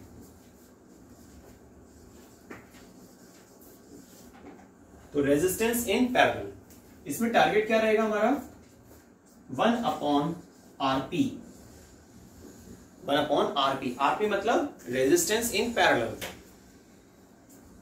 is equal to 1/R1 plus 1/R2। ये हमारा टारगेट है, ये फॉर्मूला में ड्राइव करना है। लेकिन कैसे, इसके लिए भी हमें एक सर्किट डायग्राम बनाना पड़ेगा। इसमें फिक्स नहीं होता है कि आप 2 ही रेजिस्टेंस लेंगे, आप 3 भी ले सकते हैं, आप 4 भी ले सकते हैं। तो बच्चों नेक्स्ट हमारा जो रहेगा टॉपिक वो है रेजिस्टेंस इन पैरेलल। पैरेलल तो आपको पता है, जैसे मैंने आपको भी स्टार्टिंग बताया था कि जब आप किसी चीज को इस तरीके से प्लेस करते हैं, ये 2 चीजें हमारे पास, मार्कर और एक उसकी कैप, ये क्या है, पैरेलल अरेंजमेंट, और जो हमने अभी थोड़ी देर पहले किया था वो क्या था, सीरीज अरेंजमेंट। क्लियर। अब हम यहां पर फॉर्मूला लिखते हैं जो हमें ड्राइव करना है, 1/RP, RP मतलब resistance in parallel, is equal to 1/R1 plus 1/R2 dash dash 1/Rn, nth term. वो कितना भी हो सकते हैं, आप रेजिस्टेंस कोई फिक्स तो होता नहीं है इसमें। यहां पर हम एक डायग्राम उसको बना लेते हैं, सर्किट डायग्राम को।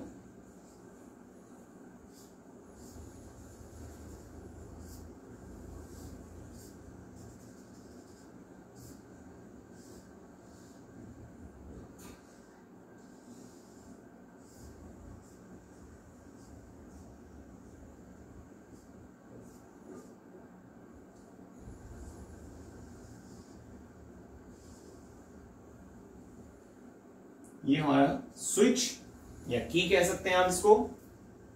ये बैटरी है, प्लस माइनस का साइन लगा दिया इसमें। करंट की डायरेक्शन आपको मालूम है, प्लस से माइनस की तरफ डायरेक्शन होती है। ये हमारी बैटरी है, 2 सेल वाली बैटरी है, ठीक है ना, और समझ पा रहे होंगे, 2 सेल बैटरी। ये आपका R1 और ये आपका R2। हमने 2 रेजिस्टेंस को लेकर यहां पर डायग्राम दिखाया। ये कुछ पॉइंट्स ले लीजिए आप, A पॉइंट और ये आपका B point.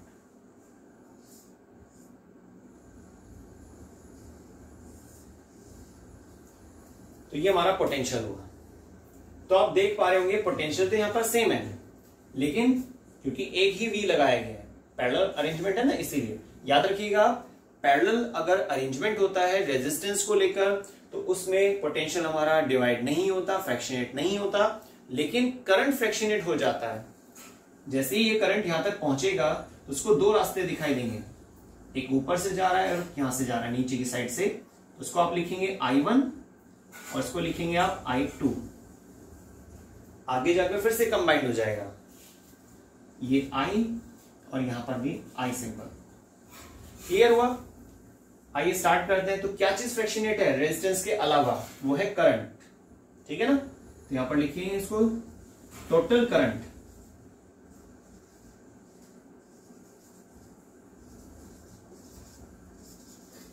Through the circuit I is equal to में I1 प्लस I2, ये हमारी first equation. As we know that V is equal to IR, ठीक है, और I is equal to V upon R, इसको यहीं से निकाल दिया गया ना शिफ्टिंग करके, कि आप I कैलकुलेट करेंगे तो R डिवाइड बाय जाएगा पोटेंशियल के। तो हमारे पास ये एक नया फॉर्मूला कह दीजिए आप, इसको तैयार हो गया है। इसी को आप अलग अलग फॉर्म में भी लिख सकते हैं कि भाई हमारा I1 क्या होगा, इसी के जरिए बना दीजिए आप इसको V अपॉन R1, और I2 बराबर क्या होगा V अपॉन R2। फिर यहां पर लिख देंगे इसको, put these values in equation first equation में इन वैल्यूज को आपको पुट करना है। अब ये इक्वेशन पुट करने के बाद कैसी हो जाएगी, I is equal to a V upon R1 plus V upon R2। Clear, I is equal to में इतना। अब आपको क्या करना है, I की भी वैल्यू पुट करनी है। आप नेक्स्ट स्टेप में कर सकते हैं या फिर यहीं पर रख दीजिए, छोटा हो जाएगा थोड़ा सा, V अपॉन R। अब देखिए आपको लग रहा होगा मैथ्स के अकॉर्डिंग कि भाई कैंसिल आउट हो सकते हैं कॉमन लेकर, तो क्या बचेगा हमारे पास, 1 upon R is equal to 1 upon R1 plus 1 upon R2। कहां गए ये, कॉमन ले लिया हमने इसको, ठीक है, और कट कर दिया। तो ये हमारा एक फाइनल रिजल्ट तैयार हो गया है। देखिए ये हमारा टारगेट था ना, सेम आ रहा है। जब हमें लगता है कि ये पैरेलल अरेंजमेंट है तो आप इस सिंबल को रिप्लेस कर देते हैं, किस चीज से, आरती से। ठीक है बच्चों, तो ये जो हमारा रिजल्ट निकल कर आया 2 रेजिस्टेंस के बेस पे, जैसे कि मैंने आपको डायग्राम में दिखाया हुआ है, जो सर्किट डायग्राम बना हुआ है वहां पे 2 रेजिस्टेंस है। लेकिन अगर रेजिस्टेंस हमारे ज्यादा होते हैं, 3 होते हैं, 4 होते हैं, 5 होते हैं, कितने भी हो, nth टर्म, ठीक है, तो उसमें क्या करते हैं, सारा प्रोसेस सेम रहेगा। ये जो आपका स्टेप है इसमें भी आप एडिशन कर देंगे, प्लस I3 प्लस I4 उसी के हिसाब से। और ये जो स्टेप है यहां पर भी आपको क्या करना होगा, plus V upon R3, V upon R4 and so on, ठीक है। और लास्ट जो हमारा फॉर्मूला होगा उसमें भी इसी तरह से चेंजेस आ जाएगा, जो हमारे पास यहां पर दिखाया गया है। क्लियर, देखिए मैं लिखकर दिखा देता हूं आपको, ये तो आपने नोट कर लिया होगा, ठीक है। यहां पर अलग से लिख देते हैं, 1 upon RP is equal to में 1 upon R1, 1 upon R2, 1 upon R3, ठीक है। इसी तरह से चलते हुए ये लास्ट हमारा 1 अपॉन Rn। क्लियर, तो nth टर्म के लिए इसको आप अलग से नोट कर लीजिएगा, ठीक है बच्चों। अब हम नेक्स्ट टॉपिक स्टार्ट करेंगे, हीटिंग इफेक्ट ऑफ करंट क्या होता है।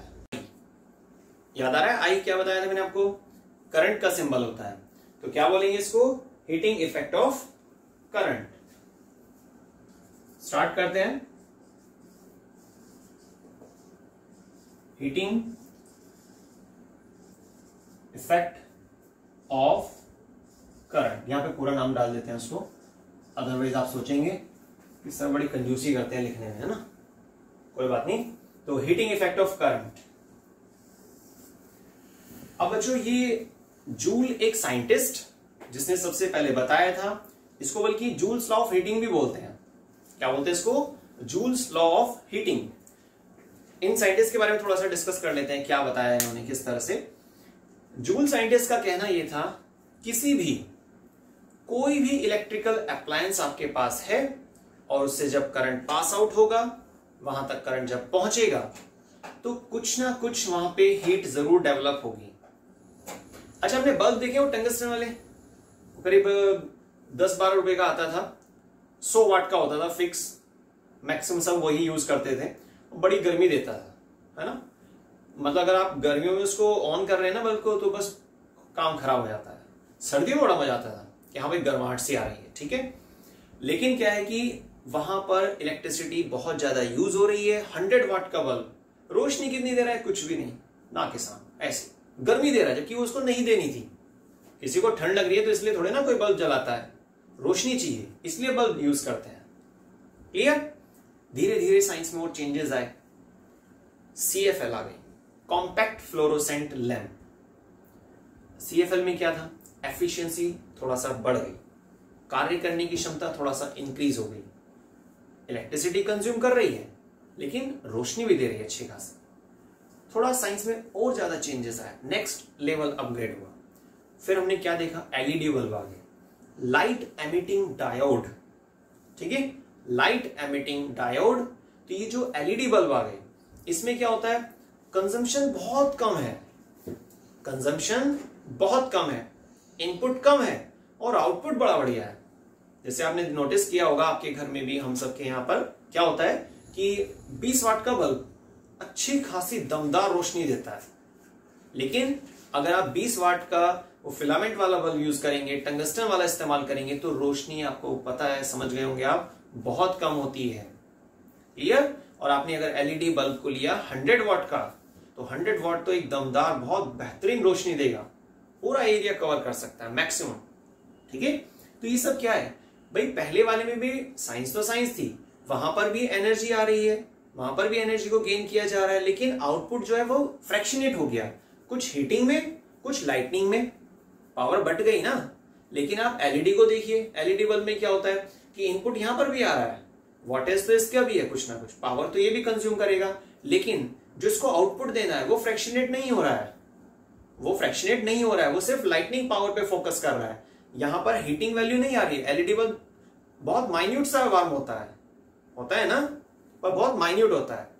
वही जैसे आप अपने ऊपर ले सकते हैं, हमारे ऊपर ले सकते हैं कि कोई एक व्यक्ति अपनी पावर एक ही काम पर लगा रहा है, बेस्ट रिजल्ट आएगा, उसको अपनी कंसिस्टेंसी बनाए रखनी होगी, क्लियर। लेकिन अगर कोई व्यक्ति 2 अलग अलग काम को कर रहा है, समझिएगा आप, तो क्या होगा, पावर डिस्ट्रीब्यूट हो जाएगी। आप सब पढ़ने वाले बच्चे हैं, अगर आप अपना ब्रेन का फुल इस्तेमाल करेंगे पढ़ाई पर, रिजल्ट आपके फेवर में ना आए ऐसा पॉसिबल ही नहीं है। आप सारी चीजें ध्यान से समझ रहे हैं, सारे नोट्स आप अच्छे से रीड कर रहे हैं, कोई क्वेश्चन आपका छूट जाए ऐसा नहीं हो सकता। समझ रहे हैं बात को। तो आपको किसी भी चीज में फुल पावर लगानी होती है और फोकस करना होता है, तभी हमारा जो आउटपुट होगा, जो रिजल्ट आएगा, वो हमारे अकॉर्डिंग होगा, जैसा कि हम सब चाहते हैं। पर ज्यादातर क्या होता है, रिजल्ट तो हम चाहते हैं बहुत बेस्ट लेवल का, ठीक है, इनपुट हम ले भी रहे हैं, खाना पीना भी अच्छा खा रहे हैं, पेरेंट्स भी सोचते हैं चलो एग्जाम आ रहे हैं, लड्डू बना दो बच्चों के लिए, घी डाल कर दो सब्जी में, बादाम खिला दो, ये कर दो, वो कर दो, बुक्स दिला दो, वो तो फुल फेवर कर ही रहे हैं। लेकिन हम लोग क्या करते हैं, हम मेहनत नहीं करते हैं, जिसकी वजह से हमारा जो टारगेट था ना, बस वो एज अ ड्रीम की फॉर्म में ही रह जाता है कि अच्छा मेरी मार्कशीट आई है 100 में से 99 मार्क्स, बस ऐसे ड्रीम में ही रहता है, बाहर नहीं आ पाता है, ठीक है ना। चलिए फिर आगे चलते हैं। जूल्स लॉ ऑफ हीटिंग का आपको पता चल गया है। जूल एक साइंटिस्ट जिन्होंने क्या बताया कि अगर किसी भी अप्लायंस तक करंट पहुंच पा रहा है तो वहां पे हीटिंग जरूर होती है, कम या ज्यादा वो एक अलग बात है। अब इन्होंने एक फॉर्मूला दिया था, फॉर्मूला क्या था बच्चों, H is equal to I²RT। Symbol से एक बार देख लेते हैं। H हीट, हीट की यूनिट क्या होती है, ऐसा यूनिट जूल। अब हमें इसको फॉर्मूला को ड्राइव करना है, कैसे फॉर्मूला तैयार किया गया, तो इसका स्टार्टिंग जो पॉइंट था वो आप ध्यान रखिएगा, potential. Potential is equal to में क्या होता है, work upon charge, work upon charge.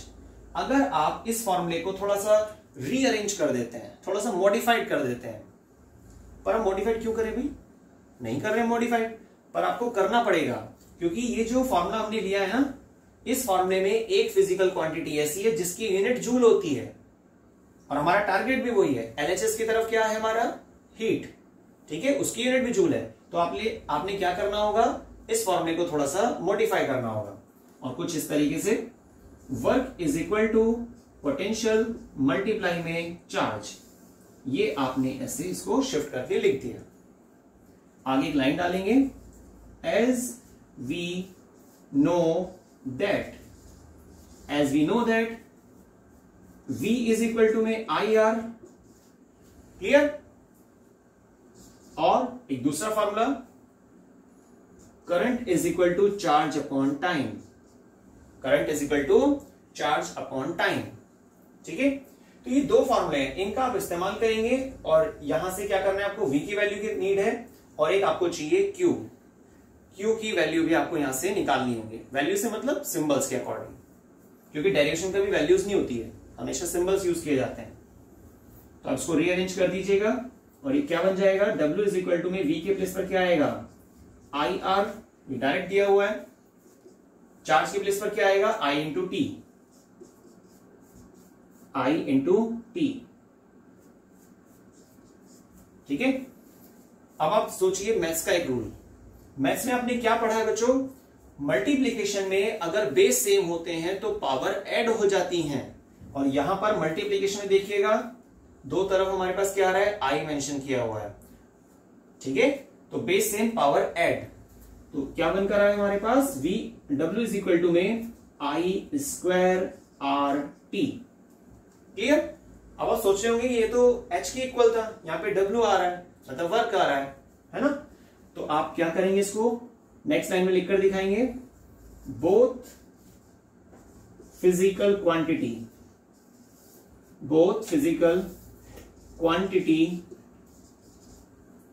H and W, मतलब work, have same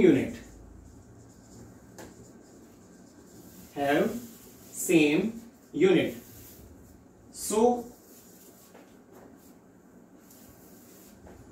W is equal to H, फिर से is equal to I² RT, clear हुआ। ये हमारा डेरिवेशन कंप्लीट हो गया है, हीटिंग इफेक्ट ऑफ करंट, ठीक है। अब हम नेक्स्ट टॉपिक स्टार्ट करेंगे, लास्ट, ओवरलोड, शॉर्ट सर्किट और फ्यूज। तो बच्चों नेक्स्ट टॉपिक हमारा क्या है, ओवरलोड। ओवरलोड सुना है बच्चों आपने, बल्कि अच्छा रहेगा अगर आपके आसपास जैसे बिल आता है ना, इलेक्ट्रिसिटी बिल, BLCS या जो भी, तो अगर आपके नियर बाय हो तो आप अभी चेक कर लीजिएगा या फिर बाद में। ध्यान से देखिएगा, बिल पर ऊपर की तरफ हेडर जो कॉलम होता है वहां पर मिड सैंक्शन लोड, आपको एक वर्ड लिखा मिलेगा, सैंक्शन लोड। मतलब क्या है इस बात का, कितनी परमिशन मिली हुई है आपको, आपके मीटर को, कि भाई आप उसकी पावर का इस्तेमाल कर सकते हैं। मानकर चलिए जैसे हमने 2 किलोवाट की परमिशन ली हुई है, 2 किलोवाट मतलब 2000 वाट। तो इसका मतलब क्या है बात का, हम एक साथ एक समय पर 2000 वाट तक की चीजों को चला सकते हैं, यूज में ला सकते हैं। लेकिन अगर हम उसको थोड़ा ज्यादा कर देते हैं, ज्यादा से मतलब मान लीजिए हमारे पास जो भी अप्लायंसेस थे तो उनको हमने 2000 वाट के हिसाब से कैलकुलेट किया हुआ कि भाई हाँ 2000 वाट तक का हमारे पास सामान है, लेकिन हमने एक AC परचेज कर लिया एक्स्ट्रा 1700 वाट। तो कितना हो गया, जो हमारे घर की नीड थी 2000 वाट पहले और 1700 वाट और आ गया है 3700 वाट, 3700 वाट, लगभग 4.25 किलो, ठीक है। तो ये जो सैंक्शन लोड जो हमें नीड थी वो कितने की थी, कि भाई गवर्नमेंट हमें परमिशन दे 4 किलोवाट की, 4 किलोवाट मतलब 4000 वाट, लेकिन हमने ऐसा नहीं किया। हम 2000 वाट की परमिशन ले रहे हैं, 2 किलोवाट की परमिशन ले रहे हैं। इसको क्या बोलते हैं, 2 kWh मतलब किलोवाट आवर, है ना। तो ये जो चीज होगी ये ओवरलोड कहा जाता है, इसको क्या बोलते हैं, इसको ओवरलोड। लोड ओवर में चला गया है क्योंकि हमने परमिशन ली हुई थी 2000 वाट तक की, लेकिन हम चीजें जो चला रहे हैं वो 2000 वाट से ऊपर जा रही हैं। तो हमारे पास दो तरीके हो सकते हैं, ठीक है बच्चों। तो ये जो हमारे पास परमिशन थी वो 2000 वाट की थी, 2 किलोवाट की थी, लेकिन वो कंजम्पशन कितना जा रहा है, 2000 वाट से ऊपर जा रहा है। तो अब हमारे पास दो ऑप्शन हो सकते हैं। पहला ऑप्शन, हम कैपेसिटी को इंक्रीज करा लें, सैंक्शन लोड जो है वो अपना 4 करवा लें या 5 करा लें, ठीक है, नीड के अकॉर्डिंग। लेकिन दूसरा तरीका भी हो सकता है कि आप सब चीजों को एक साथ मत चलाइए। आप एक थोड़ा कैलकुलेशन कर लीजिए कि भाई एक समय पर हमें 2000 वाट तक की चीजों को ही रखना है। अगर आप एसी चला रहे हैं तो आप मोटर मत चलाइए। मान लेते हैं 1000 वाट का आपका मोटर था और 1700 वाट का आपका एसी था, 2700 वाट बैठता है, 2700 वाट। तो अगर आप दोनों को एक साथ चलाएंगे तो ओवरलोड माना जाएगा ना, ठीक है। तो ओवरलोड का एक सिंपल मीनिंग होता है कि आपने जितनी परमिशन ली हुई थी आप उसी के अकॉर्डिंग उतनी ही कैपेसिटी को ध्यान में रखते हुए आप चीजों को एक साथ चला सकते हैं, ठीक है। क्लियर हुआ? तो ये हमारा ओवरलोड का टॉपिक था। नेक्स्ट हमारे पास आता है शॉर्ट सर्किट। शॉर्ट सर्किट, ये शॉर्ट सर्किट क्या होता है? ये बहुत होता है बच्चों, आपने कहीं देखा होगा न्यूज में, आसपास कहीं पर, या मे बी घर में कभी हो भी जाता है। शॉर्ट सर्किट का मतलब क्या है? देखिए हमारे पास 3 तरह की वायर्स होती हैं। Live wire, number B neutral wire, ठीक है, नंबर सी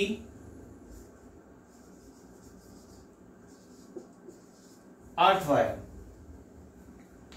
तो होता क्या है शॉर्ट सर्किट में, 2 लाइव वायर कांटेक्ट में आ जाए, पहली पॉसिबिलिटी, तो भी शॉर्ट सर्किट हो जाएगा, है ना।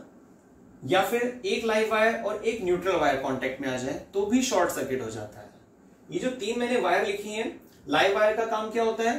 करंट को कैरी करना और अप्लायंस तक पहुंचा देना, सोर्स से अप्लायंस तक पहुंचाना, ये इसका काम होता है लाइव वायर का, ठीक है। ये रेड कलर की होती है। न्यूट्रल वायर, ये ब्लैक कलर यूज करते हैं आप इसके लिए, येलो ब्लैक, 2 ऑप्शन होते हैं वैसे। अर्थ वायर, ये आपकी ग्रीन कलर में इस्तेमाल की जाती है। कलर्स और भी बहुत सारे आते हैं। देखिए कलर से कोई फर्क नहीं पड़ता है, लेकिन क्या ना, चीजों को कंफर्टेबल बनाने के लिए ये ऐसा सब किया जाता है, ताकि कोई इलेक्ट्रिशियन आएगा और बेचारा आसानी से उसको समझ पाए कि भाई कौन सी वायर का किस काम के लिए इस्तेमाल की जा रही है। ये सब चीजें कंफर्टेबल ध्यान में रखना, ठीक है। तो ये तो हमने कलर्स के अकॉर्डिंग देख लिया है। वायर्स कितने टाइप्स की होती है? 3 टाइप्स की वायर होती हैं, हमने कलर मेंशन कर लिया है। लेकिन आप सोच रहे होंगे शॉर्ट सर्किट में ये सब कहां से आ गया? बच्चों शॉर्ट सर्किट में इन सब चीजों को पहले एक्सप्लेन करना ज्यादा जरूरी होता है, क्योंकि शॉर्ट सर्किट 2 ही स्थिति में हो सकता है। सिर्फ 2 कंडीशन है जिसमें शॉर्ट सर्किट देखा जाता है, और वो क्या कंडीशन है इसको मैं ब्रैकेट में डाल देता हूं। नंबर फर्स्ट केस, जब कोई लाइव वायर, कोई भी लाइव वायर दूसरी किसी लाइव वायर से कांटेक्ट बनाती है।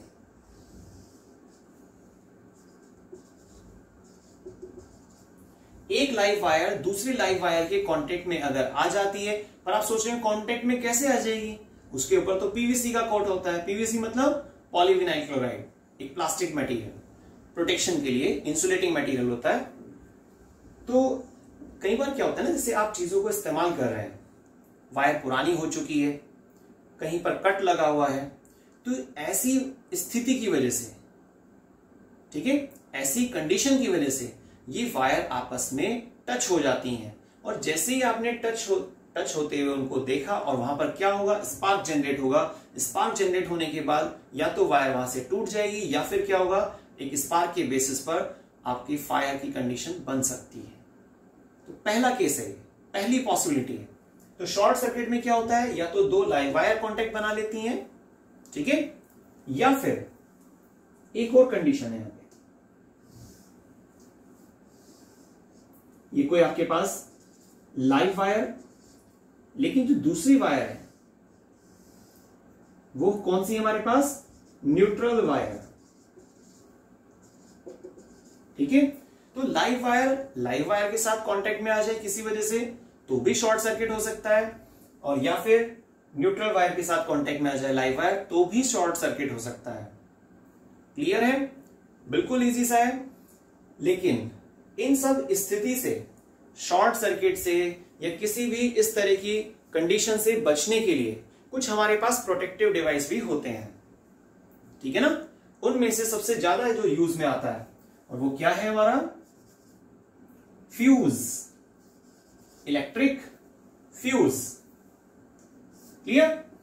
अब आप सोच रहे होंगे प्रोटेक्शन कैसे देगा भाई फ्यूज को। बच्चों ये बात जो मैं आपको बोलने जा रहा हूं ना बहुत इंपॉर्टेंट है और शॉर्ट क्वेश्चन में भी कई बार आ चुकी है, सीबीएसई बोर्ड के एग्जाम में, आईसीएसई बोर्ड में भी सेम टॉपिक है ये।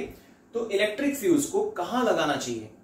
पहला पॉइंट, नंबर फर्स्ट, सर्किट की बिगिनिंग में, जब सर्किट स्टार्ट हो रहा है तो उसके जस्ट स्टार्टिंग में फ्यूज को लगाना चाहिए। पहला point clear? In the beginning of circuit, circuit के स्टार्टिंग में, चाहे आपने सर्किट नॉर्मल चीजों के लिए बनवाया हुआ है या फिर पावर वाली चीजों के लिए बनाया हुआ है, उससे कोई फर्क नहीं पड़ता है। तो फ्यूज आपने स्टार्टिंग में लगाना होता है। दूसरी सबसे बड़ी बात, सेकंड मेन पॉइंट, फ्यूज के लिए बात कर रहा हूं मैं, फ्यूज को हमेशा सीरीज में लगाते हैं।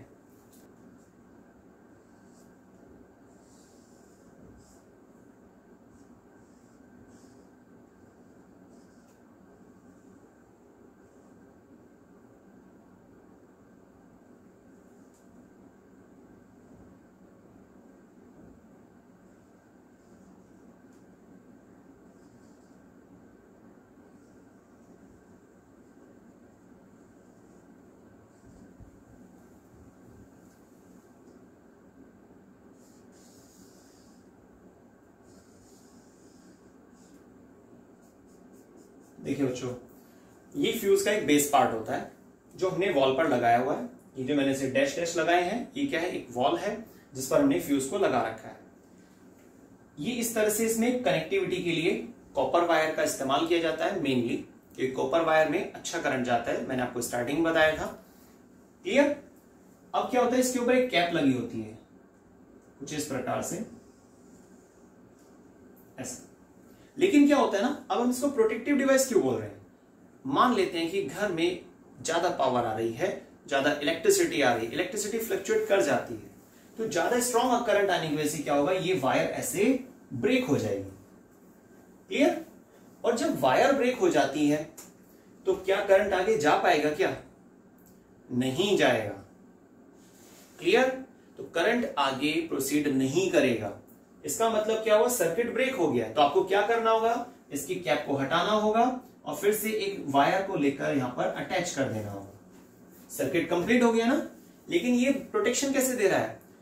इन केस अगर आपके घर में स्ट्रॉन्ग करंट आ जाता है तो उस स्ट्रॉन्ग करंट की वजह से आपके अप्लायंस डैमेज ना हो, आपको कुछ नुकसान ना पहुंचे, इसीलिए सर्किट की बिगिनिंग में इसको लगाना जरूरी होता है और सीरीज में लगाना होता है। सीरीज मतलब जो मेन वायर है, मीटर से जो मेन वायर आती है, मीटर समझ रहे हैं, ठीक है, जो इलेक्ट्रिक मीटर होता है वहां से जो मेन वायर आती है उसमें दो सेक्शन होते हैं, एक रेड और एक ब्लैक।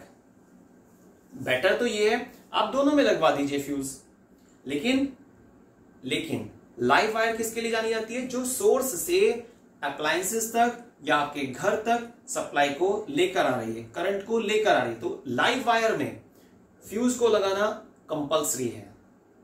तो लाइव वायर में कैसे लगाएंगे फ्यूज को? लाइव वायर को बीच में से कट किया आपने, ठीक है, जैसे मान लीजिए ये यहां पर ऐसे वायर आ रही थी, एरो डाल दिया मैंने और ये इसको मेंशन कर दिया लाइव वायर, है ना। वायर भी डाल देते हैं। तो लाइव वायर से करंट आ रहा है ना, यहां पर आपने कनेक्शन दे दिया इसको इस तरीके से, लेकिन ये करंट आगे कैसे जाएगा? बीच में क्या किया आपने? कनेक्टिविटी के लिए फ्यूज लगा दिया और ये ऐसे वायर अंदर जा रही है हाउस में, ठीक है। लेकिन ये कनेक्शन है। अब आप सोचिए यहां से स्ट्रॉन्ग करंट आ रहा है, ये ऐसे काफी पावरफुल करंट आया और ज्यादा करंट आएगा तो क्या होगा, हमारी ये जो फ्यूज वायर है ये इस तरीके से ब्रेक हो जाएगी। और ब्रेक होने से सोचिए क्या घर में करंट पहुंच पा रहा है? नहीं ना। तो एक ही वायर के बीच में कट करके जब फ्यूज को लगाया जाता है तो इसको क्या बोलते हैं? Fuse in a series. Parallel में फ्यूज लगाने से कोई फायदा नहीं है। क्लियर हुआ? तो तो क्या क्या पॉइंट बने हमारे पास फ्यूज के लिए? पहला पॉइंट, फ्यूज को आप सर्किट के शुरू में लगाइए। दूसरा पॉइंट, फ्यूज को आप लाइव वायर में जरूर लगाइए। तीसरा पॉइंट, सीरीज में तो लगना ही चाहिए। क्लियर? तो ये हमारे पास इलेक्ट्रिक फ्यूज, सिंपल फ्यूज भी कह सकते हैं आप इसको। टॉपिक खत्म हो गया है। बाकी फ्यूज के प्लेस पर अब एमसीबी भी ज्यादा चलने लगी है। MCB, miniature circuit breaker. कुछ व्यक्ति इसको मैग्नेटिक सर्किट ब्रेकर भी कहते हैं, गलत नहीं है। मैग्नेटिक फील्ड के आधार पे, क्योंकि जब करंट पास होता है तो करंट के आसपास क्या बनती है, वायर के आसपास क्या बनती है, इलेक्ट्रिक फील्ड, और उसकी मैचिंग जो है हमारे पास मैग्नेटिक से भी होती है। इसलिए मिलाकर एक टॉपिक भी बना हुआ है, वो हमारी सेपरेट वीडियो में आएगा इलेक्ट्रोमैग्नेट्स में। ठीक है, तो आप याद रखिएगा एमसीबी या फिर इलेक्ट्रिक फ्यूज, ये दो प्रोटेक्टिव सिस्टम होते हैं जो हमारे पास घरों में इस्तेमाल किए जाते हैं सेफ्टी को ध्यान में रखते हुए। सेफ्टी के लिए अगर बात करते हैं तो अर्थ वायर भी कह सकते हैं। अर्थ वायर क्या करती है, अगर एक्स्ट्रा अमाउंट ऑफ करंट हमारे घर में पहुंचा किसी अप्लायंस तक, किसी मेटलिक बॉडी तक, तो उस एक्स्ट्रा अमाउंट ऑफ करंट को ड्रेन कर लिया जाता है, खींच लिया जाता है, वापस से कहां पहुंचाते हैं, मीटर तक, और मीटर से फिर वो कहां जाएगा, इलेक्ट्रिक पोल तक, खंबे तक जाएगा। खंबे पर आपने देखा होगा इलेक्ट्रिक पोल पर एल्यूमिनियम स्ट्रिप लगी होती हैं, अर्थिंग का पॉइंट होता है, उसके जरिए वो अर्थ में जाकर न्यूट्रलाइज हो जाता है। ठीक है, तो अर्थ वायर ने क्या किया, प्रोटेक्शन, इसलिए आप क्या बोलेंगे इसको, प्रोटेक्शन वायर। क्लियर? तो बच्चों ये हमारा चैप्टर खत्म हो गया है। आपने इलेक्ट्रिसिटी चैप्टर कवर किया। याद रखिएगा आपको पूरा इसको ध्यान से देखना है, वीडियो को समझना है, और जो पॉइंट्स है, जैसे मैंने इनको ना हटाया नहीं यहां से, ये जरूरी होता है। आप टॉपिक डालिए सबसे पहले कि क्या क्या पढ़ना है हमें, और फिर एक एक टॉपिक को लीजिए और डिटेल ऐड कर दीजिए। न्यूमेरिकल्स के लिए डिस्क्रिप्शन बॉक्स में लिंक मिलेगा आपको, वहां से आप प्रैक्टिस कर सकते हैं। कोई आपको क्वेरी है किसी टॉपिक से रिलेटेड, क्वेश्चन से रिलेटेड, तो आप हमें कमेंट कर सकते हैं, मैसेज कर सकते हैं, नंबर भी आपके पास है हमारा, और कैसे भी आप कांटेक्ट कर पाएंगे। ठीक है, और बच्चों अगर आपको लगता है कि हमने अच्छा समझाया तो प्लीज लाइक, सब्सक्राइब और शेयर और कमेंट, ये सब आपको करना है, और हो सके तो आप प्रेस भी कीजिएगा बेल आइकन पर, जिससे कि हम रेगुलर अपडेट आप तक पहुंचा सकें। ठीक है, थैंक्स बच्चों।